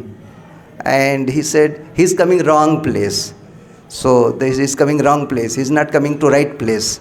If somebody is feeling superior. Then I contemplated, asked, Maharaj is saying, don't ask who is representing me, you represent me. All of us should be represent. That is the mood. And Maharaj again says, servant of servant of servant. So what is the servant of servant? That is the highest word in spiritual life. That is a mood of manjaris. Just although Maharaj saying same thing in different way. That is the person who is the grounded in the spiritual life, humility. So we are all of us very fortunate. We can never understand and we can never measure it. But simply if we can become grateful and aspire to become servant of servant, that is success of our Hare Krishna. His Holiness Radhanath Swami Maharaj ki jai, Srila Prabhupada ki jai. Hare Krishna. I am not a public speaker, but I will try a few words. I know Vyasa Puja is very important. I know there's a lot of senior devotees, junior devotees, but Vyasa Puja is something that we take check of every year of our progress in Krishna consciousness. It's our gratitude that we give to our spiritual master. I have 7 children, so growing up, every year, they had to write a Vyasa Puja for Prabhupada. To tell Prabhupada, when they were young, it was just saying, oh, you opened up 108 temples. Oh, you did so much, you saved us. But as they grew older, the Vyasa Pujas became stronger. So Vyasa Puja is something, what I tell them is like a garland of flowers. And if some flowers have fallen off the garland, it doesn't look so good. So we all have to take that inventory of our lives, see what we're doing, see where we are getting, how much prajalpa did we do, how much good did we do, how much did we chant, did we get the taste? You know, just take a whole check to understand what Vyasa Puja is. Our Guru Maharaj has given us this opportunity to serve him so we can go back to Krishna. We can't take one day out to write down a beautiful offering for him and offer it. Every day we are offering, prasadam, we're offering everything. But at the same time, Vyasa Puja is the day that I feel is so important because that's his appearance day. And especially Radhanath Maharaj, I've known him since I was 18. And so it's 40 years. Yeah, I'm pretty old. But all through my life, he's been there through everything. I was going to read my offering. My daughter said, please don't, Mom. It'd be better if you could give some nectar. So Maharaj has always been very kind. When I first met him, it was in Bombay and then New Vrindavan. But I served him in New Vrindavan. And then we went to college preaching, which was in Columbus, Ohio, and Cleveland. So we moved with him a lot. And this one time he was coming from Cleveland, I think, to Columbus, and he was late. So it was time for the cooking class that they had to do for the college program. So I'm not now I know how to cook, but that time at 18, no. I was an outside girl, playing hockey and sports girl more than a house girl. So I didn't know much of cooking or whatever. When I got married, I didn't even know how to make rice. That's how good I was. But so he had taught me, a few things. And so the cooking class I could handle when he wasn't there. But he was coming, so when he comes, he usually does it. So we were all waiting, Maharaj is coming. But everyone that knows Maharaj knows how slow he moves. So even if his van is out there, it'll take him 40 minutes to get in. So they said they only have a certain slot in the college. So get started, he'll come, he'll give the lecture. So you do the cooking class part. So I was nervous because I've never just done it by myself, and he's coming, and so all that nervous energy, I was rolling the puris. And then I showed them how to fry it, and it puffed up. And yay, I was a magician. Everyone was clapping, the puris puffed. And I was feeling, oh, wow. And then I did the second one, and then I go to put it in, and I see him standing there. And I'm like, my fingers go into the oil, and the reflex wasn't even over there. It was like sitting in there like, oh, my God. But it was awesome. He came in there later, and he told me, you did well. You can do this by yourself now. So he always is there teaching. I remember in Vrindavan, I learned how to make stuffed parathas. And a lot of mothers would know it's a little difficult to get those, the vegetable in there and not get the vegetable out of the atta. So I kind of mastered that a little bit in the kitchen in Vrindavan. So Maharaj said, teach me how to make a paratha. We were in Pittsburgh then. And so, we were in the kitchen, and I'm showing him how to do it. I got the atta, I stuffed the dough, and I rolled it, came out perfect, and I was feeling very proud of myself. And then he says, okay, my turn. So he tries it. And the potato comes out of the atta. So I said, oh, Maharaj, if the potato, if there's a piece in it, you got to squish it with your hand. So, before you put it in.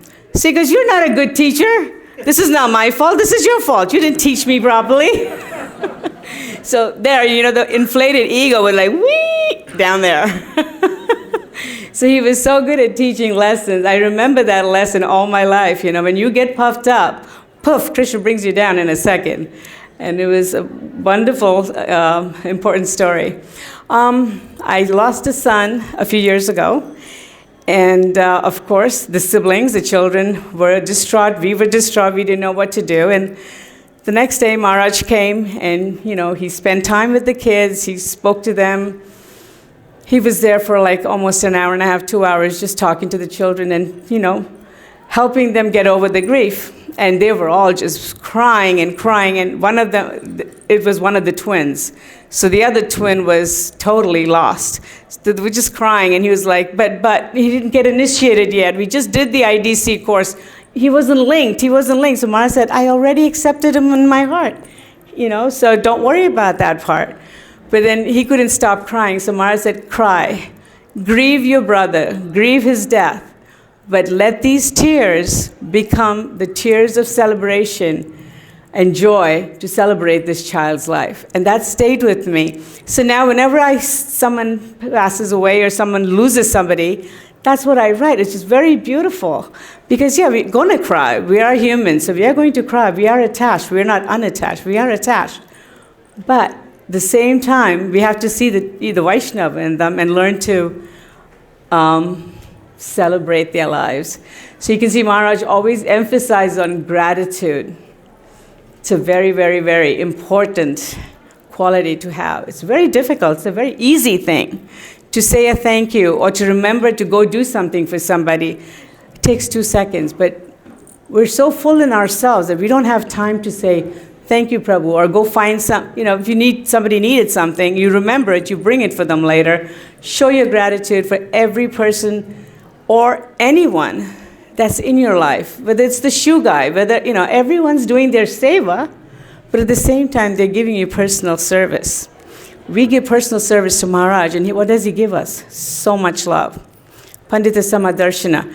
You can see that with Maharaj. No matter how big or small a devotee you are, he takes time out to meet you, to greet you, to give you that love and smile. Whatever it is, everyone feels loved.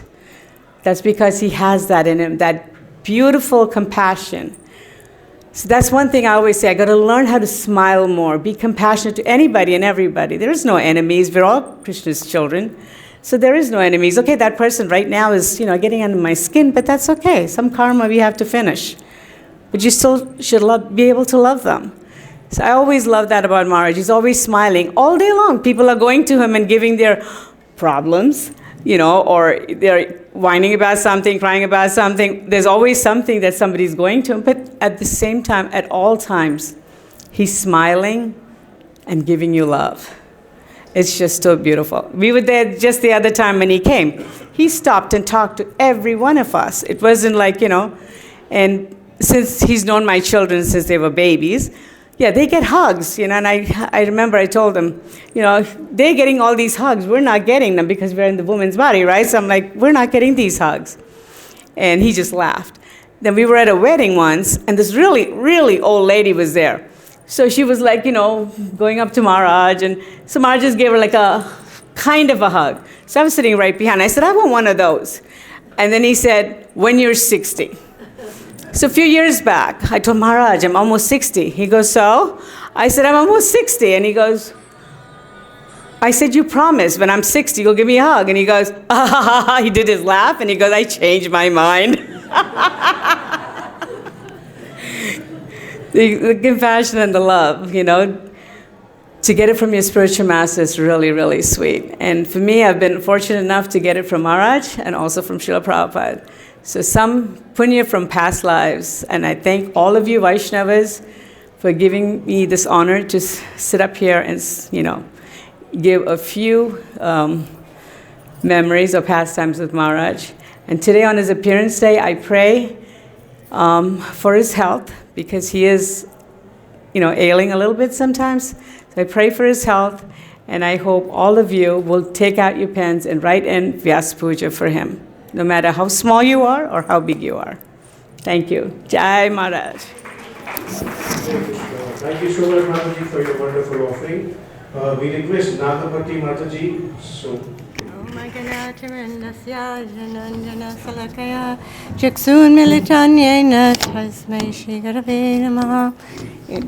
I don't know the previous speaker, but she spoke so nicely about the love that Radhanath Swami gives so freely.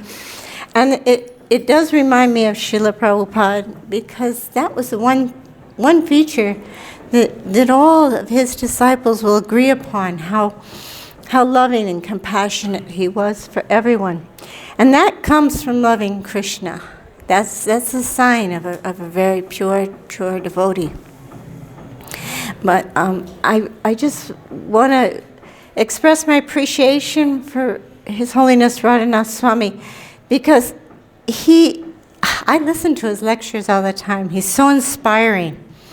He's inspiring by the way he speaks. He's inspiring by the way he acts and what he does, and he's really one of the most inspiring devotees in the movement. And I'm very grateful that and I notice this reflection in his disciples. They're also very loving and warm and sweet, and I appreciate that. So I thank you for asking me to speak, but I'm sorry I don't have a lot to say. Hare Krishna. Glory to Radhanath Swami. अमज्ञानान्ते मिरान्धस्य ज्ञानाञ्जनशलाकया चक्षुरुन्मीलितं येन तस्मै श्रीगुरवे नमः। वाञ्छाकल्पतरुभ्यश्च कृपा सिन्धुभ्येव च पतितानां पावनेभ्यो वैष्णवेभ्यो नमो नमः। तो मैं हिंदी में बोलूँगा, और मैं केवल एक सिद्धांत पे बात करूँगा कि किस प्रकार हमें भक्तों के साथ जब सेवाएं करते हैं, साथ में रहते हैं, तो गलतियाँ सबसे होती हैं। तो हमें उनमें दोष न निकालने के बजाय उनके जो अच्छे कार्य हैं उनकी सराहना करनी चाहिए। तो इसी संदर्भ में एक लीला, महाराज की पुस्तक है उनका सफ़र, उससे कहूँगा, फिर एक महाराज का प्रवचन होगा, और फिर एक इंटरेक्शन जो महाराज से मेरा हुआ, कंक्लूजन उसका यही रहेगा। तो दिसंबर के महीने की बात है, आप लोग जैसा जानते हैं कि महाराज अमेरिका से भारत आए थे।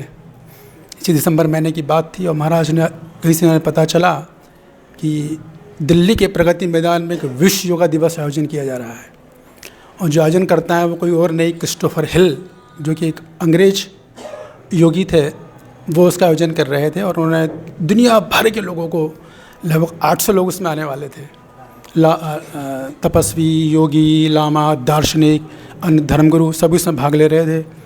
महाराज सुन के बड़े उत्साहित हुए, वो भी जाएंगे। महाराज वहाँ पहुँचे।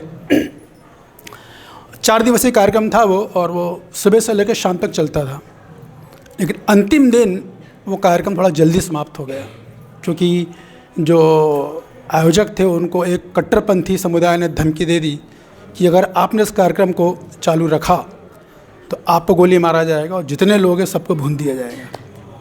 तो जैसी ये घोषणा जो आज तक क्रिस्टोफर हिल उन्होंने मंच पर आकर करी, तो चूँकि समय से पहले समाप्त हो रहा था, तो काफ़ी लोग रह गए थे अपनी बात कहने के लिए, अपनी योग कला का प्रदर्शन करने के लिए।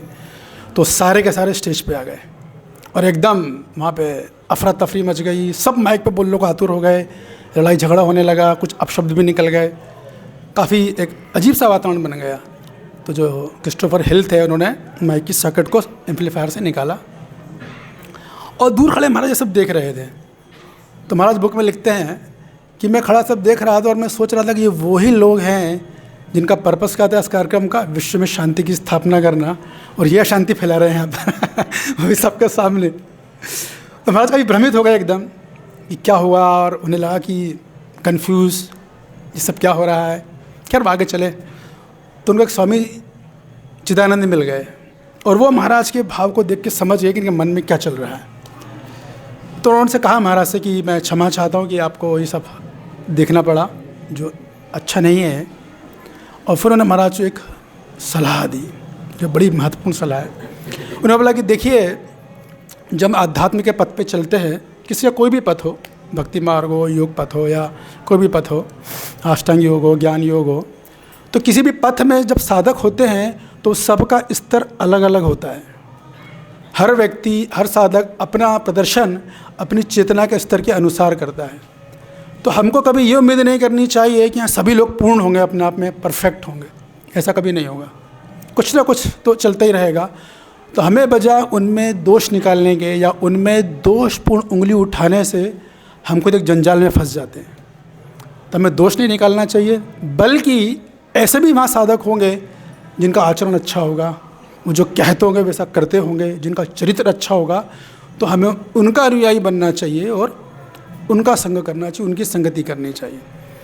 तो ये बात महाराज को बहुत अच्छी लगी और फिर ये एपिसोड यहाँ पर समाप्त हो गया। फिर अभी कुछ दिन पहले मैं महाराज का प्रवचन सुन रहा था, तो काफ़ी बड़ा प्रवचन था, वो 2.5 घंटे का। इनका सार महाराज अल्टीमेटली यही दे रहे थे कि भक्तों के संग में आकर हमको जहाँ तक संभव हो, देखिए दोष तो होते ही हैं, लेकिन हमें दोष खुद से नहीं निकालना चाहिए, ना दोष निकालें, और जो दूसरे भक्तों की अच्छाइयाँ हैं उनको देखना चाहिए, और अपने आप से किसी को सामने ये प्रदर्शित नहीं करना चाहिए कि मैं आपसे, जैसा कि माता जी बता रही थी, यहाँ पे सुपीरियर हैं, वरिष्ठ हैं, वो नहीं होना चाहिए। ये सब सुनने के बाद एक छोटा सा मेरा इंटरेक्शन हुआ महाराज से भी कुछ समय पहले। उस टाइम मैं पहली बार जब ISKCON मंदिर में आया था, तो परम पूज्य भक्ति-राम स्वामी महाराज, उस समय उद्यमनाथ प्रभु थे, वो अध्यक्ष थे, उनसे मेरा इंटरेक्शन हुआ और उनकी कृपा से मैंने यही वृंदावन में न्यू भक्ता में ज्वाइन किया। काफ़ी लंबा चला, 15 साल रहा है लगभग। लेकिन जैसे मैंने ज्वाइन किया तो एक अद्भुत सी सिचुएशन लाइफ में आ गई थी कि मेरी हेल्थ बहुत ज़्यादा ख़राब हो गई थी। मतलब कई तरह के गंभीर बीमारी, जैसे लाइलाज बीमारी, पार्किंसन, लकवा, स्पॉन्डिलाइसिस, बहुत कुछ का मिश्रण था एकदम। तो काफ़ी इलाज करा, मैं डॉक्टर ने कहा कि ये ठीक नहीं होगा क्योंकि ना खून पानी बन चुका है। ये एक स्थिति, फिर एक और स्थिति आई, इसका वर्णन मैं भी यहाँ नहीं कर पाऊँगा, लेकिन जो पुराने भक्त होंगे, ध्यान पंडित प्रभु, उनको पता होगा। एक ऐसी लाइफ में सिचुएशन आई कि ऐसा लगने लगा था कि अब अंधकार छा गया है, अब मुझे वापस जाना जहाँ से मैं आया हूँ, that means I have to go back to my material life. तो बड़ा कन्फ्यूजिंग स्टेट। कोई भक्तों के पास भी गए, कहीं से कोई आश्रय मिल नहीं रहा था। रानी से ही प्रार्थना करी, समाज एक दिन अरेंजमेंट हुआ, महाराज से मुलाकात हुई। हम बड़ा प्रिपेयर था कि मुझे क्या क्या बोलना है सब कुछ। महाराज मेरे सामने में, महाराज के सामने, और जैसे ही महाराज से बोलने ही वाला था कि महाराज तुरंत मुझे बोल दिया, दोनों हाथ जोड़कर, with folded hand he said, I am sorry, I do not have any time for you. मैं क्षमा चाहता हूँ, मेरे पास आपके लिए कोई समय नहीं है। और ये सुनने के बाद मैं तो चेतना शून्य, आउट। मैंने कहा ना, काटो तो खून नहीं। क्या किया जाए, बड़ी विकट परिस्थिति है एकदम। फिर मैं एक बार और ट्राई करता हूँ, फिर मैं एक बार और ट्राई किया, दोबारा महाराज के पास गया, कान में बोला मैंने, महाराज कि मुझे आपसे बस केवल डिसीजन चाहिए कि मुझे करना क्या है। तब फिर महाराज रुके, फिर बोला बताओ क्या प्रॉब्लम है। तो मैंने बिल्कुल शॉर्ट में बताना, तो अपनी समस्या बताई। इमीडिएटली हमारा स्पिरिचुअल मास्टर पूछते हैं व्हाट डू यू वांट, आप क्या चाहते हो। मैं तैयार था, मैंने कहा मैं तो, मेरा प्लान है कि मैं ISKCON भगत महाविद्यालय जाना चाहता हूँ। पुरानी बात है, कुछ वर्ष 5 वर्ष पुरानी, और वहाँ पे भक्ति-वेदांत डिग्री का अध्ययन करना है। आचार्य की टीकाओं के साथ उन्हें शैली पूरी बताई। मैंने 1 मिनट विचार किया, फिर बोले कि आपकी स्थिति को देख कर लगता है कि ठीक है, आई थिंक इट्स ओके। तो अगर आप ये कोर्स करते हैं तो आपकी स्पिरिचुअल हेल्थ अगली ठीक नहीं होगी, बल्कि आपकी शारीरिक हेल्थ भी ठीक होगी। और वो एग्जैक्टली हुआ कि वो कोर्स करने के बाद करते करते काफ़ी हद तक मैं ठीक होगा। अभी तो आप लोगों के सामने पूरी तरह ठीक हूँ, लेकिन जो मैंने पहले देखा होगा वो विश्वास नहीं कर पाएंगे मैं वही व्यक्ति हूँ, क्योंकि 15 साल क्वारंटाइन रखा मुझे इसी वृंदावन में राधा रानी ने, एक छोटे से कमरे में। इसके बाद फिर अगले दिन हमारी फिर मुलाकात हुई। हमारे जो भगवत महाविद्यालय के चेयरमैन हैं, उनसे मैसेज आया कि हमको महाराज से मिलना है यहीं बेटी में। तो मेरा तो कुछ बोलना था ही नहीं, मेरी सारी बात क्लियर हो चुकी थी। लेकिन हमारा जो हेड थे अकाडमी के कनाई के, वो सब बता रहे थे महाराज को, महाराज किस तरह से हमने प्लान किया, अपनी स्टडी करना है, किस तरह हम शिष्यों को सिखाएंगे कि 1.1.1 भागवत के पहले वर्ष से लेकर 12वें अध्याय के आखिरी श्लोक तक सबका अध्ययन करेंगे आचार्य की टीकाओं के सहारे, और पूरा अपना प्लान बता रहे थे। तब महाराज ने बड़ी इंपॉर्टेंट बात बोली थी, दो चेतावनी दी थी हमको। तब पहले तो उन्होंने अप्रिशिएट किया कि आपका बहुत अच्छा आइडिया है, you all can go had. मेरे को ही बोला कि आप अध्ययन कीजिए यहाँ पर जाकर, और आकर टीचिंग भी कर सकते हैं। लेकिन उन्होंने 2 चीज़ बोली, 2 वार्निंग थी, चेतावनी थी, वो महत्वपूर्ण है। उन्होंने कहा कि अगर इस तरह का जो आप अध्ययन करते हैं तो क्या होता है कि आप दूसरे भक्तों से ज़्यादा अच्छी गहराई से भागवत को समझते हैं, भगवद गीता को समझते हैं, सिद्धांतों को समझते हैं, तो पता भी नहीं चलेगा कि घमंड आ गया, और आप दूसरे लोगों को अपने से इन्फीरियर समझने लग जाते हैं। तो आपको इस चीज़ का ध्यान रखना होगा कि आप में घमंड नहीं आए, और जितने भी लोग सोसाइटी में हैं आपको सब का योगदान को अप्रिशिएट करना होगा। हर व्यक्ति जो सेवा कर रहा है, चाहे वो पॉट वॉशिंग की सेवा कर रहा है, फ्लोर वॉशिंग की सेवा कर रहा है, डीटी वर्शिप में हो या शास्त्र अध्ययन में हो, सबका कंट्रीब्यूशन देखिए, सबको अप्रिशिएट कीजिए, और किसी में दोष मत निकालिए। अगर आप ये चीज़ का ध्यान रखते हैं, मेरी फुल ब्लेसिंग आपके साथ। और दूसरा उन्हें बोला कि जब आप ये अध्ययन करेंगे तो आपके मन में कभी ये भावना नहीं आनी चाहिए कि प्रभुपाद जी ने कुछ कम दे दिया है, या प्रभुपाद जी को थोड़ा आचार्यों से नीचे देखें, वो नहीं होना चाहिए, बल्कि आचार्यों की टीकाओं के हिसाब से आपको प्रभुपाद जी को एस्टेब्लिश करना आना चाहिए। तो ये 2 इंस्ट्रक्शन थे महाराज के जो बड़े महत्वपूर्ण थे हम लोगों के लिए, खासतौर से कि दोष न देखें। तो आप सब वैष्णवी और वैष्णवों के सामने मैं अनुरोध करता हूँ कि आप आशीर्वाद दें, प्रार्थना करें कि 2 भक्तों में दोष न देखें, बल्कि उनके अच्छे कार्यों का गुणगान किया जाए। हरे कृष्ण। हम ज्ञानतिमिरन्दस्य ज्ञानाञ्जनं श्लाघया चक्षुरुन्मीलितं येन तस्मै श्रीगुरवे नमः। नमो विष्णुपदाय कृष्णपृष्ठाभूतले श्रीमद्भक्तिवेदान्त स्वामिनिति नामिने नमस्ते सरस्वती देवे गौरवाणी प्रचारिणे निर्विशेष शून्यवादी प्रसन्न। Hare Krishna. So we are assembled here today to glorify His Holiness Radhanath Maharaj. I know Radhanath Maharaj now a long time, over decades. In ISKCON, we were on the GBC together for almost 20 years, 22 years, I think. And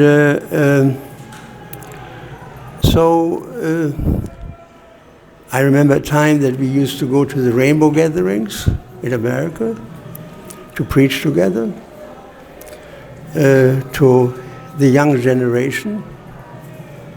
Massive preaching, 40,000 people meet in the middle of nowhere and seek us, basically speaking. We should not think, well, hippies, there is not a single person among the 40,000 who doesn't believe in God. Who doesn't believe in God. There's not one person. They're with different people. No doubt about it, you know. They believe in God, you know. And different kind of, maybe different kind of confused ideas, of course. No clear understanding. Maharaj used to preach there, and I used to preach there. And so at times we had 2 different camps preaching on the Rainbow Gathering. It's hugely successful. And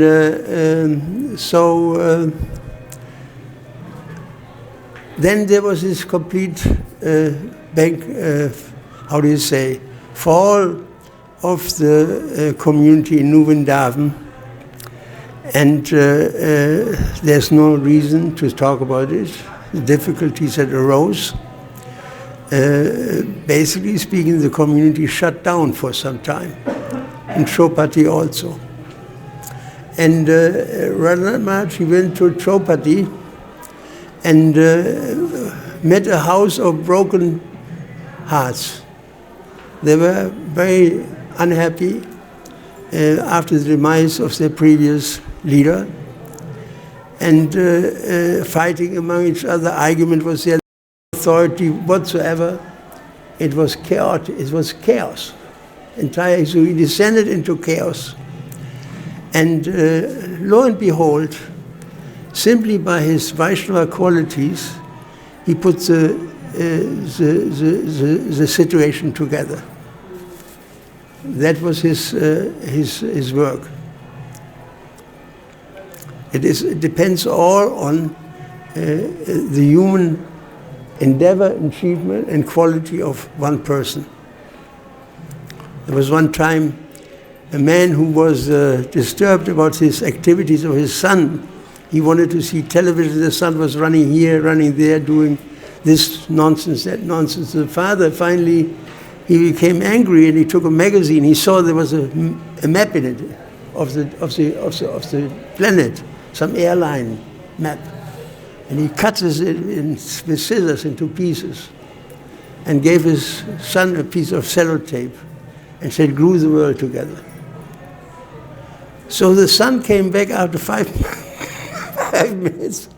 The man was surprised. He said, you don't even know the world. How do you put the world together?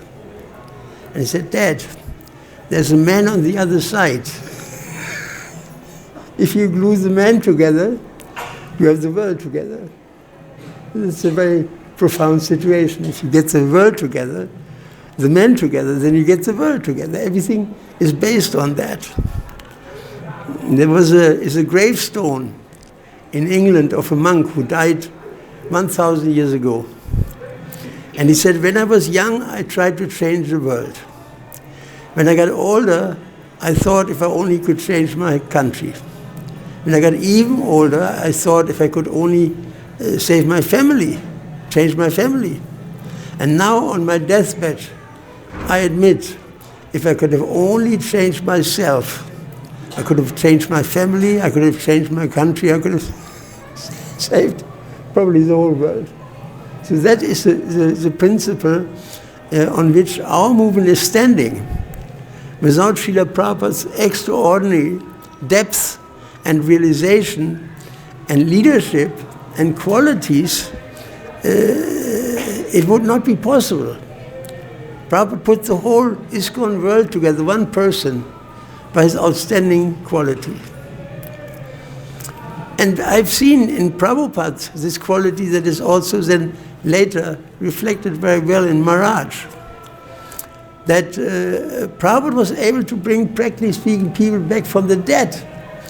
There was one time, and I like to tell the story because it's so beautiful. There was one very, very famous philosopher, probably the most influential philosopher of the last century, Professor Heidegger. If you study philosophy anywhere in the world, you have to study Heidegger. It's a classic. It's an icon. So Prabhupada, he wanted to see this man. Because he heard that this man said when he was in his last interview that he ever gave, he was asked, how do we put the world together? The chaos of this world. And Heidegger said, only God can help us. Only God can help us. It's a beautiful statement. And so when Prabhupada came to Germany, he actually wanted to meet Heidegger because our Shamasundar studied Heidegger before he became a devotee. Sein and Zeit, being and time, is his classic book he wrote. So I was asked Vaishnava Sundar to go and find Professor Heidegger. So I went to him. And I rang a bell in South Germany, a famous university city. A woman opened the door and said, "Oh." She said, "You look very different." I was in Dhoti and Kurta and Tilak. "You look very different." She was polite. I said, "Yes." I said, "Relax." I said, I'm a German boy who is a monk in an Asian tradition, Indian tradition of spirituality. She said, "Then what can I do for you?" I said, "My guru wants to speak your husband." She said, "It is too late." I said, "You have a book?" "I need a book." "Any book. Any book. Give me a book. Any book. Any book you can get hold of." Anybody has any book? Any book? Any book is good. There must be somebody who has a book. All right, it's good enough. So I said, "Is he expired?" He said, "No, he's upstairs." He said, "Then?" He said, "He does not understand anything anymore." Since years. So I understood he was brain dead, practically speaking. And so I said, "Well, he won't complain if I see him." She laughed and said that. He said, "That's true, you won't complain, you can go upstairs." So I went upstairs, and now something extraordinary happened, and it showed the power of a pure devotee. That I said to him, I said, "It is head of the lies his most famous icon that the whole world of philosophy knows about and raves about. He's such a huge person. He lies right in front of me, his wife at the feet." And I said to him, "Professor Heidegger, can you hear me?" No reaction. I said, "Professor Heidegger, can you hear me?" I said, "Louder." No reaction. And I took Prabhupada's Bhagavad-Gita and I touched his hands. I said, "Professor Heidegger, can you hear me?" He grabbed the book, took the book, opened his eyes, and said, "Bhagavad-Gita. I remember this book, Bhagavad-Gita. Bhagavad-Gita." And he took it to his heart. And then he left back into whatever his state of mind was. His wife said, "How did he do that? I have not seen him like this since 5 years." And I know this is Prabhupada's power. Practically speaking, he brought him back to the dead. So in the same way, I bring this analogy, Maharaj brought back the whole New Vrindavan community from the dead, practically speaking. And the Chaupati people, he brought that one back he resurrected that preaching. And his lifestyle bears this out. He's very simple. I was in his room. He doesn't have furniture. He sleeps on the floor. He doesn't have a house. Wherever he goes, this is such a simple example of a sannyasi. He sleeps on the floor. No, nothing, no possessions. At the same time, he's ferociously preaching all over the world. And is impressing Krishna consciousness in the hearts of so many people that now his institution, the New Vrindavan, his zone, they're producing the topmost people in our society. His preaching, the base camps that he instituted, and this is now also then widely embraced by Gopal Krishna Maharaj and his disciples. And the result is tremendous. While in the West we are suffering because the times have changed. There's no such a thing anymore that people run knocking at your door and ask him, "I want to know something about God." It's a very godless phase we are living, the most godless, atheistic phase. The world, in our time, I've never seen a pornographic film when I was a young boy. It didn't exist. Maybe in some questionable premises, but there was no such a thing. We have no idea of that. Now you just click a button, It's a very fallen situation. And although we're living in the most fallen state of the society, Maharaj is, by his preaching, bringing about so many people joining the Hare Krishna movement. It is astounding. It's an astounding phenomenon. 15,000 people going to Rath Yatra, another 20,000 going to Mayapur. It's just an incredible phenomenon that is, astounding the whole world of ISKCON. Phalena pariciyate, as Prabhupada used to say, by the fruit you tell the tree. I mean, his influence is tremendous all over the world. And so we all can be very grateful that Maharaj has appeared in our midst and is able to preach Krishna consciousness with the support of so many followers and the well-wishing wishes of his godbrothers. He has done tremendous preaching. He has a huge achievement. He met the President of the United States, and we were coming very much from the same background. I mean, he was traveling in the world when he was young. I was traveling in the world when I was young. When I read his book, The Journey Home, I couldn't put that book down for 3 days. So finally, I asked him on his Vyasa Puja in Mayapur.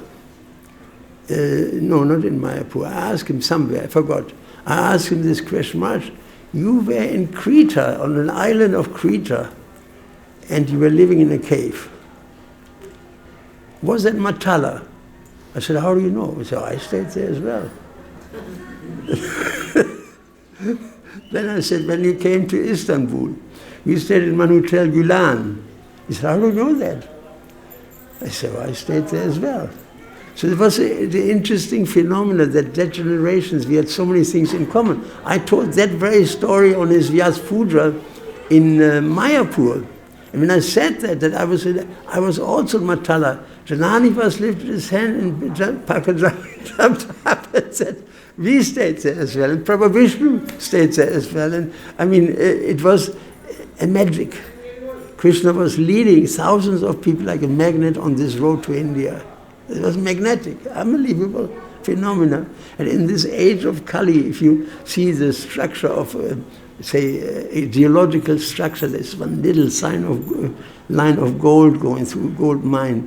That gold mine, Srila Prabhupada, he hit that gold mine. It was already created by Krishna. Unbelievable. And Prabhupada hit that gold mine. We were right there at the right time, and Prabhupada harvested to his fullest heart content and his fullest capacity that gold mine. And so we were part of that gold mine that appeared at that time. And so, yes, there's a lot of things I could talk about, and I will keep it short. I'm already speaking quite a bit. I'm sorry that I came late. I slept, to tell you the truth, because my sleeping is just totally irregular. You know, I wake up at 12 o'clock and that's it for now, you know, and then later another half an hour, another 10 minutes, it spreads out, you know, it's not a way to live, really. And so I miss the third part. I would, of course, be here. But I apologize for that. But I'm glad that I got in at the tail end and could glorify Maharaj and point out his glorious achievements with his Krishna Shakti Vinanata Pravartana. Without empowered by Krishna, nobody can do such things. It's very simple. Krishna Shakti Vinanata Pravartana. So, thank you very much that you have all gathered here to glorify a great soul. We are walking behind him in awe and veneration, and we wish him long life, that he lives at least 100 years to preach Krishna consciousness all over the world, as he's doing. Radhanath Maharaj ki jai, Radhanath Maharaj ki jai, Go Privinanda. Thank you, Prabhuji, for such a sweet offering. We request Mukundadatta Prabhuji to please say a few words. Om Ajnanatimirantasya Jnananjana Shalakaya Chakshurunmilitam Yena Tasmai Shri Gurave Namah. Vanchakalpatarubhyascha Kripasindhubhya Evacha Patitanam Pavanebhyo Vaishnavebhyo Namo Namah. I'm sorry I couldn't come to this function earlier. Just have had a meeting and other things to attend to. But I was thinking about all of Radhanath Swami's wonderful qualities, and simplicity is one that has always attracted me. He has a very deep taste for Krishna consciousness, which is obvious because he's able to instill that taste in other persons. And many, many wonderful qualities he has. Gratitude is something that I have learned from him, because if you think about it, it's a very consequential quality to have in Krishna consciousness, to appreciate what we've been given by the spiritual master, and certainly he does that. I won't take too long, but I wanted to share a couple of my own experiences with Radhanath Swami. Maybe not the first time I met him, but at one point I was living in Seattle, Washington, in the United States, and Maharaj was visiting there, and somehow or other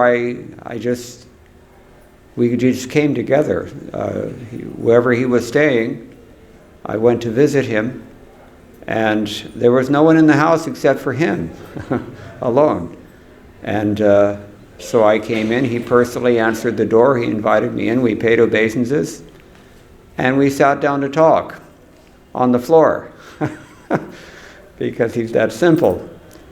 And we were talking about many things, and because he knew that I was in Vrindavan, so he brought that up, and at the time I had translated one book from Bilvamangala Thakur called Govinda Damodar Stotram, Govinda Damodara Madhaveti, some of you know.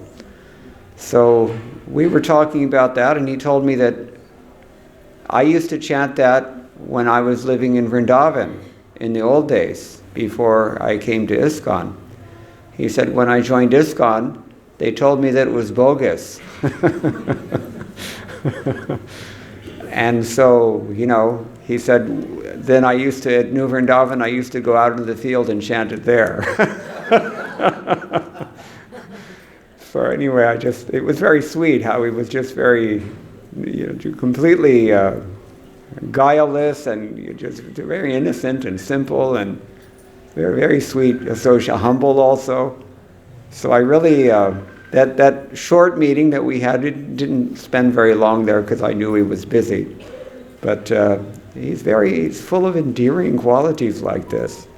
And we know from the 5th canto of the Srimad Bhagavatam, yes yasti bhaktir bhagavati akinchana, etc., that when one actually has the spirit of unconditional, pure, desireless devotional service, anyabhilashita shunya bhakti, then one manifests these natural qualities because they're actually part of us, being part of Krishna, and these qualities all come from Krishna, and they're existing within us as well.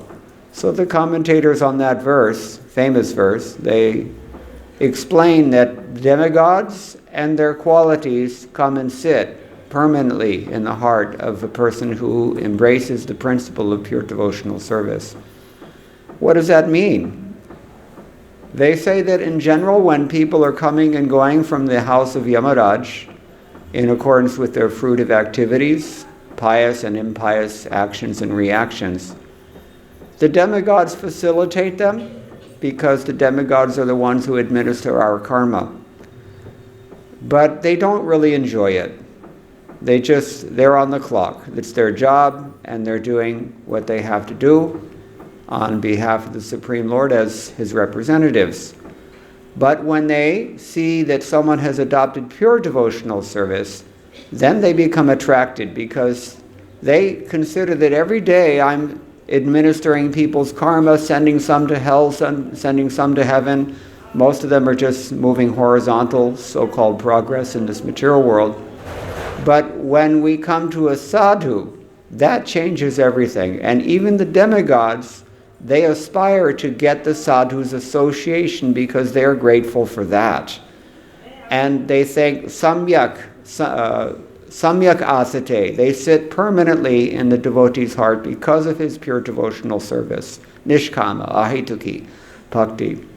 So, as we heard very nicely from Prithu Prabhuji, that Radhanath Swami has this attitude of pure devotion, and his life is completely dedicated to Srila Prabhupada's service, and to, more importantly, I want to say, representing Srila Prabhupada himself in this world by embracing the principle of pure devotion on behalf of Srila Prabhupada, and thereby manifesting those qualities that make him so attractive to all the rest of us. Akarshana. This is Sri Krishna Karshani Tata. Bhakti has this characteristic. So, a very happy occasion today. In a short 5 minutes, I have to say a few nice words about Radhanath Swami and to beg for his blessings and for all of your blessings as well. Maybe someday, by such Vaishnava Kripa, even I can approach that standard of pure devotional service as well. Srila Prabhupada ki jai, Srila Radhanath Swami Maharaj ki jai, Gaur Bhakta Vrinda ki jai, Gaur Premanandi. Thank you, Prabhuji. Thank you very much. Om Akyanatimirandasya Gyananjala Shayakaya Chakshurum Militam Yena Tasmai Shri Gurue Namaha.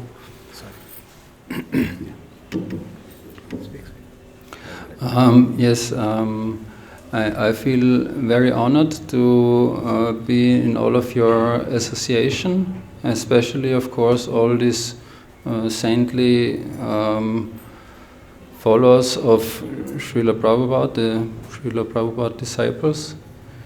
I want to shortly say a few words which I was meditating actually upon for a few days. First of all, I met Radhanath Swami 2015 on 9th October in Munich. And at that time I was very seriously following this Paramahansa Yogananda Fellowship. And I was meditating more or less on Om and impersonalism.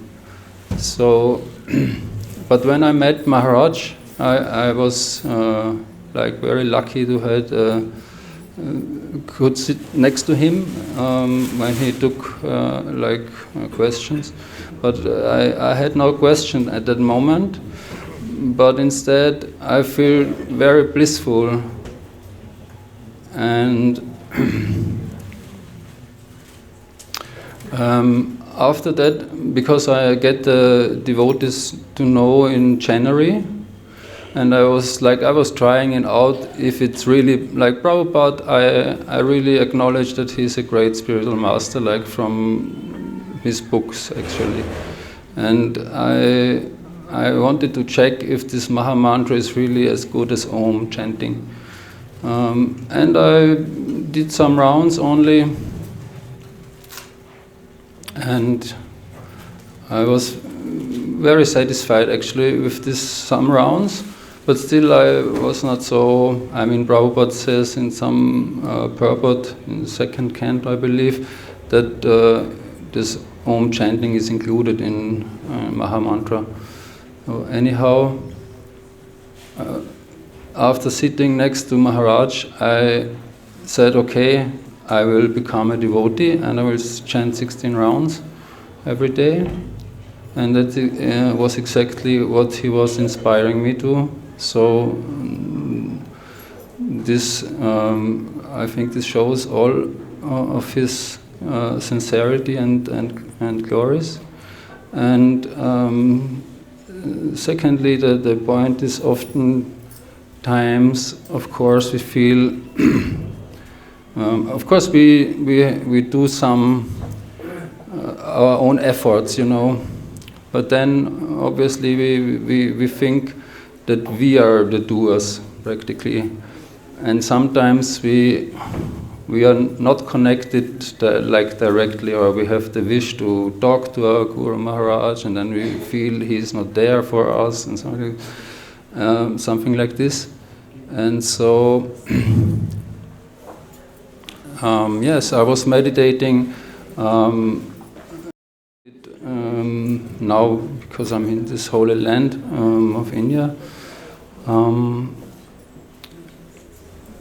How is my relation, or how can I understand? And then I remembered one story, which is I have a Catholic background, and this is in German, in this region it's common. There's a story that a man, or a person, whatever, died, and after death the person met God.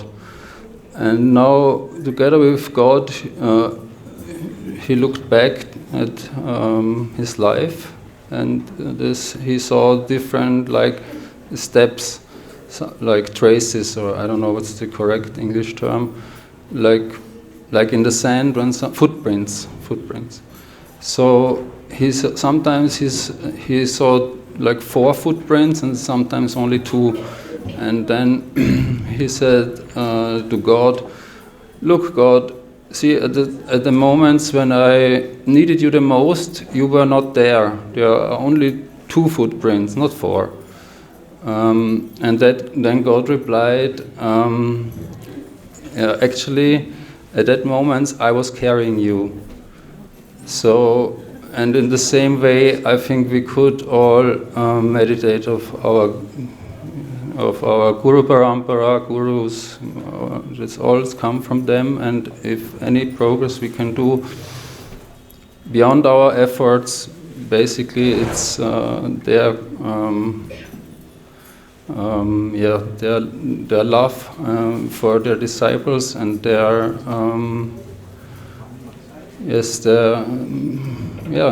it's only because of them we can make any progress. Okay. Hare Krishna. Thank you, Prabhu. Thank you, Prabhu. Hare Krishna. We request Nanda Vallavi Mataji to please quickly come and give offering.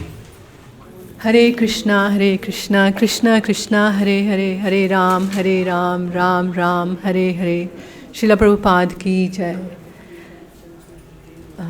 I offer my humble obeisances at the lotus feet of my Guru Maharaj, Radhanath Swami. Happy birthday, Guru Maharaj. I was thinking we say happy birthday to Guru Maharaj, but it's actually a happy day for us, because he came on this day to give us the fallen souls shelter. So I pray that we can all follow his instructions, and that will please him, and that will be the best birthday gift for him. Guru Maharaj, you are our life and soul, and the little interactions we have had with you, even being in your presence, even far away, it gives such a major boost to our devotional life, our life on the material plane. I mean, we've been speaking about Maharaj's qualities, and there's so many divine qualities Maharaj has. And one particular that comes to my mind is the humility, and I call him humility personified. This reminded me of an instance in UK. I was in UK, this is a few years ago, and there was a Diwali celebration organized by devotees in one of the tallest buildings in London, and it was HSBC, if anyone of you knows, bank building headquarters. And there was hundreds and hundreds of people invited there, and I was one of the team members just helping organize things and serving prasad, etc. So the program happened. It was a very nice program. Maharaj gave a nice class. There was kirtan, there was prasad. Everybody seemed so happy and grateful to having been in that space. They felt something being around Maharaj. And at the end, everybody was leaving. And we were like a small team. We were standing on one side.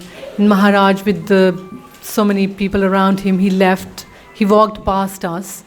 And then after some time, he stopped and he looked back at us and came back.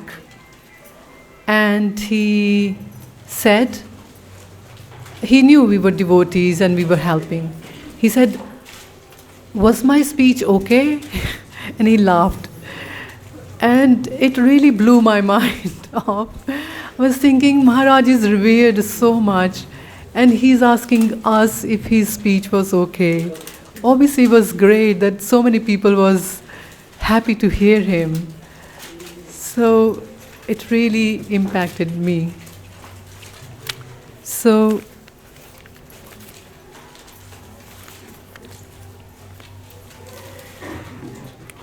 I pray that even if I can have a speck of that humility in my own self, I will have attained something. I pray that Maharaj will have good health and we will have his shelter for many, many, many years to come. We are like the Kangals.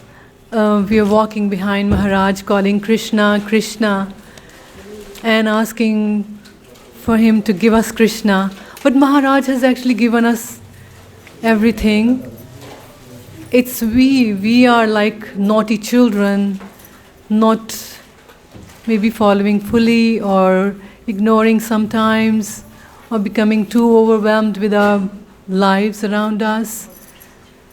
So I still pray, Maharaj, please help us to move on in our spiritual lives, which will please you, which will please Prabhupada and Krishna and Radharani.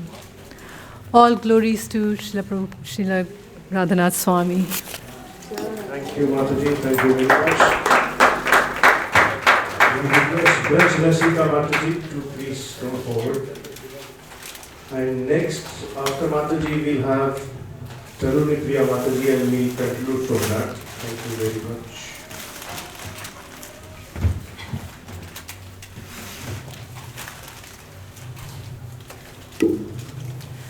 Hare Krishna, dear devotees. I'm so sorry, my English years after years not good. I'm so sorry, and I translate Google Translate, and I reading.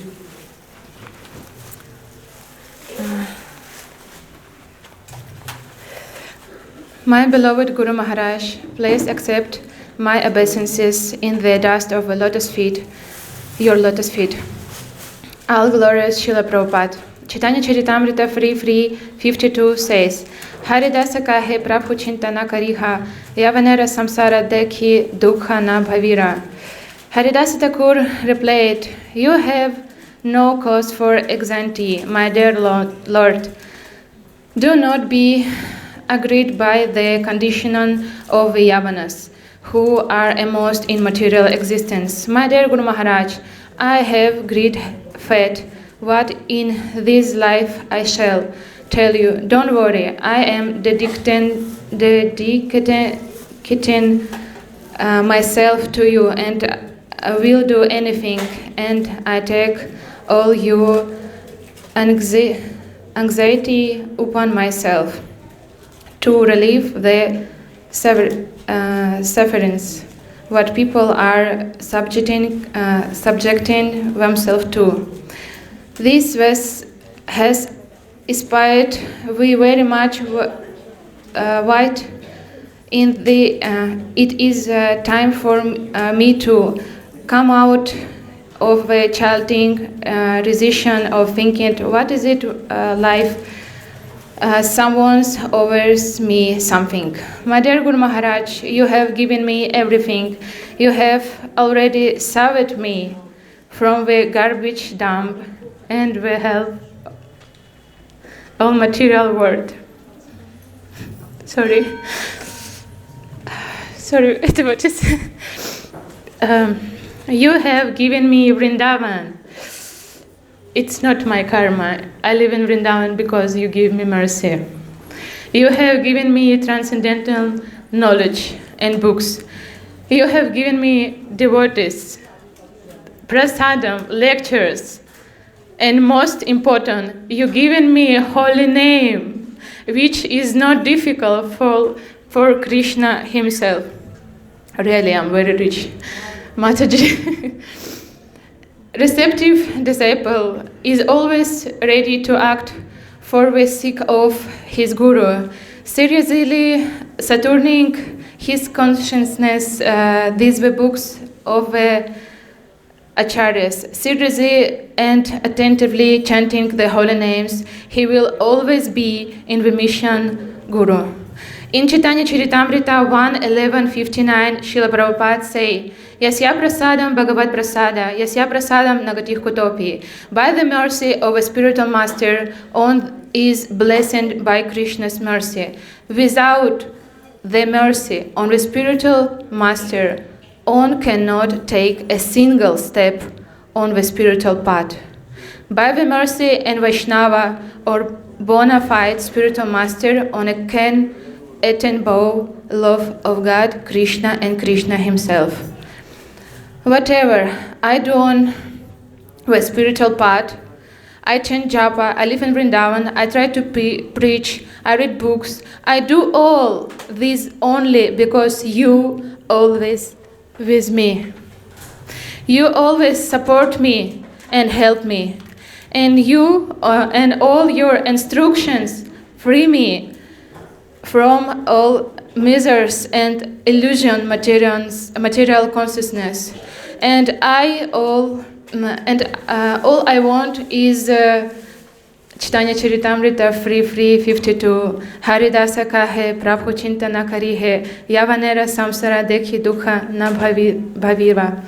Hare Krishna, all glorious Guru Maharaj, thank you so much, my dear devotees. Thank you, Mataji. Now we have a very special guest among us. She is Taruni Mataji. She's been serving in Bhakti-Vedanta Hospice right next to me sitting here. She is 82 years old and she's been serving in Bhakti-Vedanta Hospice for many years. And she has sweetly written an offering for Maharaj, which I would like her to read. But on a daily basis, she serves more hours than me, still today, and extremely active. So, she's very humble and just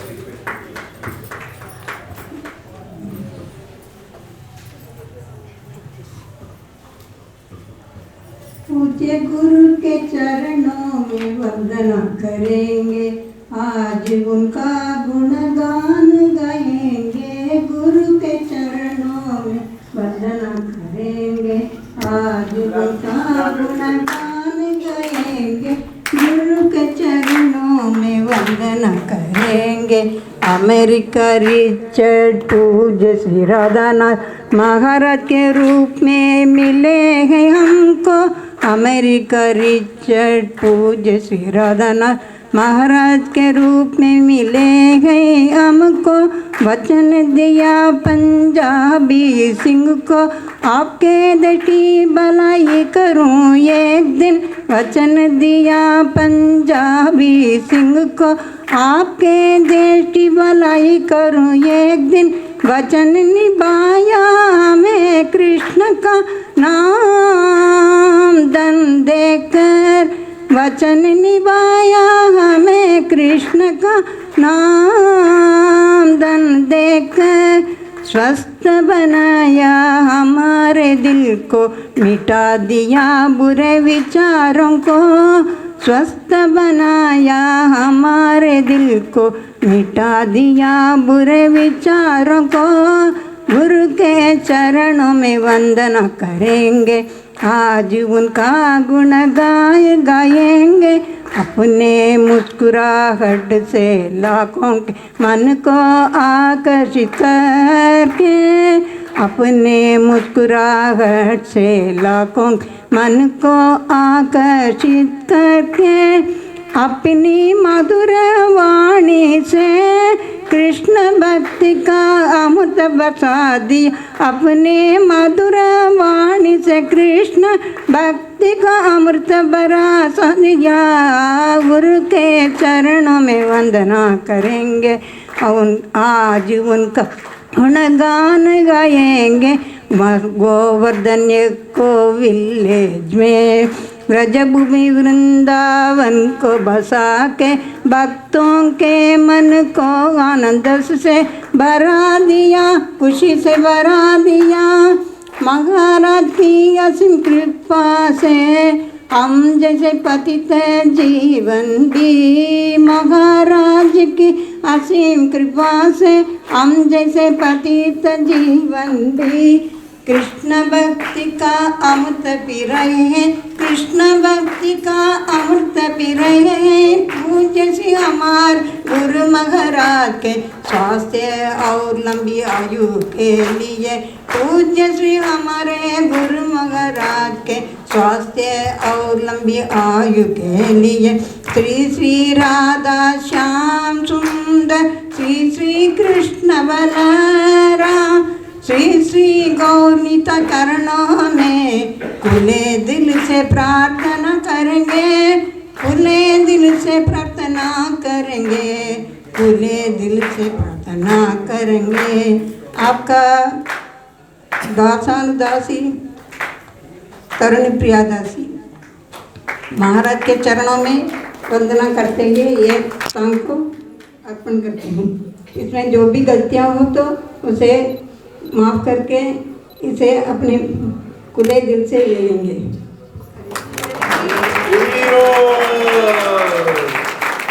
जी हम आपके आयु के लिए और बहुत बहुत pray करते हैं। So we couldn't have more sweeter conclusion. Prabhuji, if we have permission, we'll do the offerings and glorification, Pushpanjali and Aarti post that. Prasadam for everybody is at Goshala. So immediately after the Aarti and Pushpanjali, we can all proceed to Goshala. Hare Krishna. वांछा कल्पतरुभ्यश्च कृपा सिन्धुभ्येव च पतितानां पावनेभ्यो वैष्णवेभ्यो नमो नमः। हरे कृष्णा। तो सौभाग्य मुझे प्राप्त हुआ, इसलिए मैं हिज ग्रेस देवानंद पंडित प्रभु जी का आभार करता वक्त तो इसमें एक सपना आया था मुझे जो गुरु महाराज के बारे में। तो बहुत सारे वक्तों ने रिलेशंस बताया, तो मैं सोचा कि वही एक शेयर करें। तो गुरु महाराज जब एक बार अनकॉन्शियसनेस में है, ऐसा मुझे एक मंदिर से समझ में मतलब इन्फॉर्मेशन मिला। जैसे मिला मैं उधर गया तो उसमें असिस्टेंट गुरु महाराज के सब थे, डॉक्टर्स भी उपलब्ध थे। तो हर कोई डॉक्टर्स आता था, तो गुरु महाराज को स्वाभाविक है कि डॉक्टर क्या करते, चेक करते स्टेटस से। तो स्टेटस से चेक कर रहे थे, तो जो कोई भी डॉक्टर आता था चेक करते थे गुरु महाराज को हार्ट बीट्स, तो साइलेंट हो जाते थे। तो पहला डॉक्टर ने हार्ट बीट चेक किया, वो उनका मतलब ब्लॉक हो गए एकदम और साइलेंट हो गए। तो दूसरे डॉक्टर बोले क्या हुआ, गुरु महाराज को क्या हुआ? तो बोले चेक आप ही चेक करो। तो उन्होंने लिया और स्टेटस को फिर से चेक किया, तो हार्ट बीट जैसे चेक किया गुरु महाराज का, वो भी साइलेंट हो गए। तो दूसरे डॉक्टर भी साइलेंट हो गए। फिर तीसरे डॉक्टर आ गए, क्या हुआ? तो कोई बोलने के लिए तैयार नहीं है। तो तीसरे डॉक्टर ने भी लिया, चेक किया हार्ट बीट, तो उस समय भी क्या हुआ, वो भी साइलेंट हो गए। तो गौरांग प्रभु जी उधर ही थे। तो गौरांग प्रभु जी बोले क्या हुआ, कोई बोल नहीं रहा है, क्या हुआ गुरु महाराज को? तो गौरांग प्रभु ने स्वयं स्टेटस लिया और फिर गुरु महाराज के हार्ट बीट चेक करने के लिए आए। जैसे गौरांग प्रभु जी ने भी चेक किया तो हार्ट बीट फिर से चेक किया, तो उन्होंने भी साइलेंट हो गए। डॉक्टर भी साइलेंट, गौरांग प्रभु भी साइलेंट। क्या हुआ? मैं उधर ही था और मैं बोला क्या हुआ गुरु महाराज को, कोई बताने ही तैयार नहीं है। तो मैंने उनसे स्टेटस लिया और स्टेटस लेके मैं भी चेक करने लगा। तो गुरु महाराज का हार्ट बीट चेक किया। जैसे चेक किया मैंने, तुरंत में क्या जोर से बोला, हरी बोल, हरी बोल, हरी बोल। और मैं क्या लाउडली चैंटिंग हरी बोल बोला और हरे कृष्ण महामंत्र बोला। प्रेम से गाइए, हरे कृष्ण कृष्ण कृष्ण हरे हरे, हरे राम राम राम हरे हरे। जैसे ही हरि बोल बोला और हरे कृष्ण महामंत्र जोर से मैं चिल्लाने लगा तो गुरु महाराज तुरंत उठ गए और उठ गए तुरंत बोले हरि बोल। तो सब जैसे गुरु महाराज उठ गए और हरि बोल बोलने लगे, सब जंपिंग करने लगे और हरे कृष्ण महामंत्र में नाचने लगे। हरे कृष्ण कृष्ण कृष्ण हरे हरे, हरे राम राम राम हरे हरे। तो तब मुझे गौरांग महाप्रभु का लीला याद आया। जब गौरांग महाप्रभु भी क्या होते, वो जगन्नाथ को देख के अनकॉन्शियसनेस होते तो सार्वभौम भट्टाचार्य चेक करते ना क्या हुआ है। चेक करने के बाद वो कोई रिप्लाई नहीं देते, सब प्रोसेस होता है लेकिन रिप्लाई नहीं देते। लेकिन उनको पार्षदों को पता है कि गौरांग महाप्रभु कैसे उठेंगे, चैंटिंग हरे कृष्ण कृष्ण कृष्ण कृष्ण हरे हरे, हरे राम राम राम हरे हरे। तो जैसे ही चैंटिंग होने लगा, सब डांसिंग करने लगे और गुरु महाराज उठे और वो भी हरे कृष्ण महामंत्र के कीर्तन में शामिल हो गए। तो उस समय भक्तों ने मुझे पूछा कि आपने सबने इधर डॉक्टर ने देखा, चेक किया, गौरांग प्रभु चेक किया, सब किया और आपने भी चेक किया, आपने ऐसा क्या सुना कि जोर से हरि बोल बोल के हरे कृष्ण महामंत्र बोलने लगे। तो मैंने बोला जैसे गुरु महाराज के इसमें हार्ट बीट चेक करने गया तो हार्ट बीट सुनाई नहीं दिया मुझे। तो बोले क्या हुआ, उस हर एक बीट्स में गुरु महाराज के एक ही आ रहा था, हरे कृष्ण कृष्ण कृष्ण हरे हरे, हरे राम राम राम हरे हरे। जैसे मैं हार्ट बीट न सुनते हुए हरे कृष्ण महामंत्र में सुन रहा था गुरु महाराज का, तो मेरे भी क्या हुआ, जैसे बिजली का करंट बैठता है, मैग्नेटिज्म जैसे आता है ना पावर, उसी में मुझे भी पावर आ गया और मैं जोर से क्या चिल्लाया, हरि बोल। सब प्रेम से बोलिए, हरि बोल, हरि बोल, हरि बोल। Thank you Guru Maharaj. तो गुरु महाराज के चरण कमल में यही विनती करता हूँ कि गुरु महाराज के हर रोम रोम से, हर एक बीट से, हर एक इसमें से सिर्फ हरे कृष्ण महामंत्र ही निकलता है। तो मैं गुरु महाराज का चरण कमल में याचना करता हूँ कि वो जो मुझे जो ड्रीम हुआ था, सपने में आए थे, तो वो एक्चुअली वो मेरे हृदय में हमेशा फॉरएवर, मेरा जन्म जन्मांतर मेरे हृदय में वो धारण करे और गुरु महाराज आपके ही चरण कमल का आश्रय बनाए रहे, यही मैं याचना करता हूँ। और सबसे इम्पॉर्टेंट है कि गुरु महाराज को बहुत पसंद है कि तृणादपि सुनिचिना तरोपि सूचना अमानी ना मान देना कीर्तनी सदारी। तो मैं अभी सभी वैष्णवों के चरणों में याचना करता हूँ, ये दिव्य कृष्ण दास की आप सभी मुझे कृपा करें कि मैं गुरु महाराज का चरण कमल के इसमें यही भाव से समर्पित हो जाऊँ और सब वैष्णवों का कृपा मुझे प्राप्त हो। Hare Krishna. Thank you very much. समय कम था, धन्यवाद। श्री गुरुदेव की, श्री प्रभुपाद की जय। Thank you very much.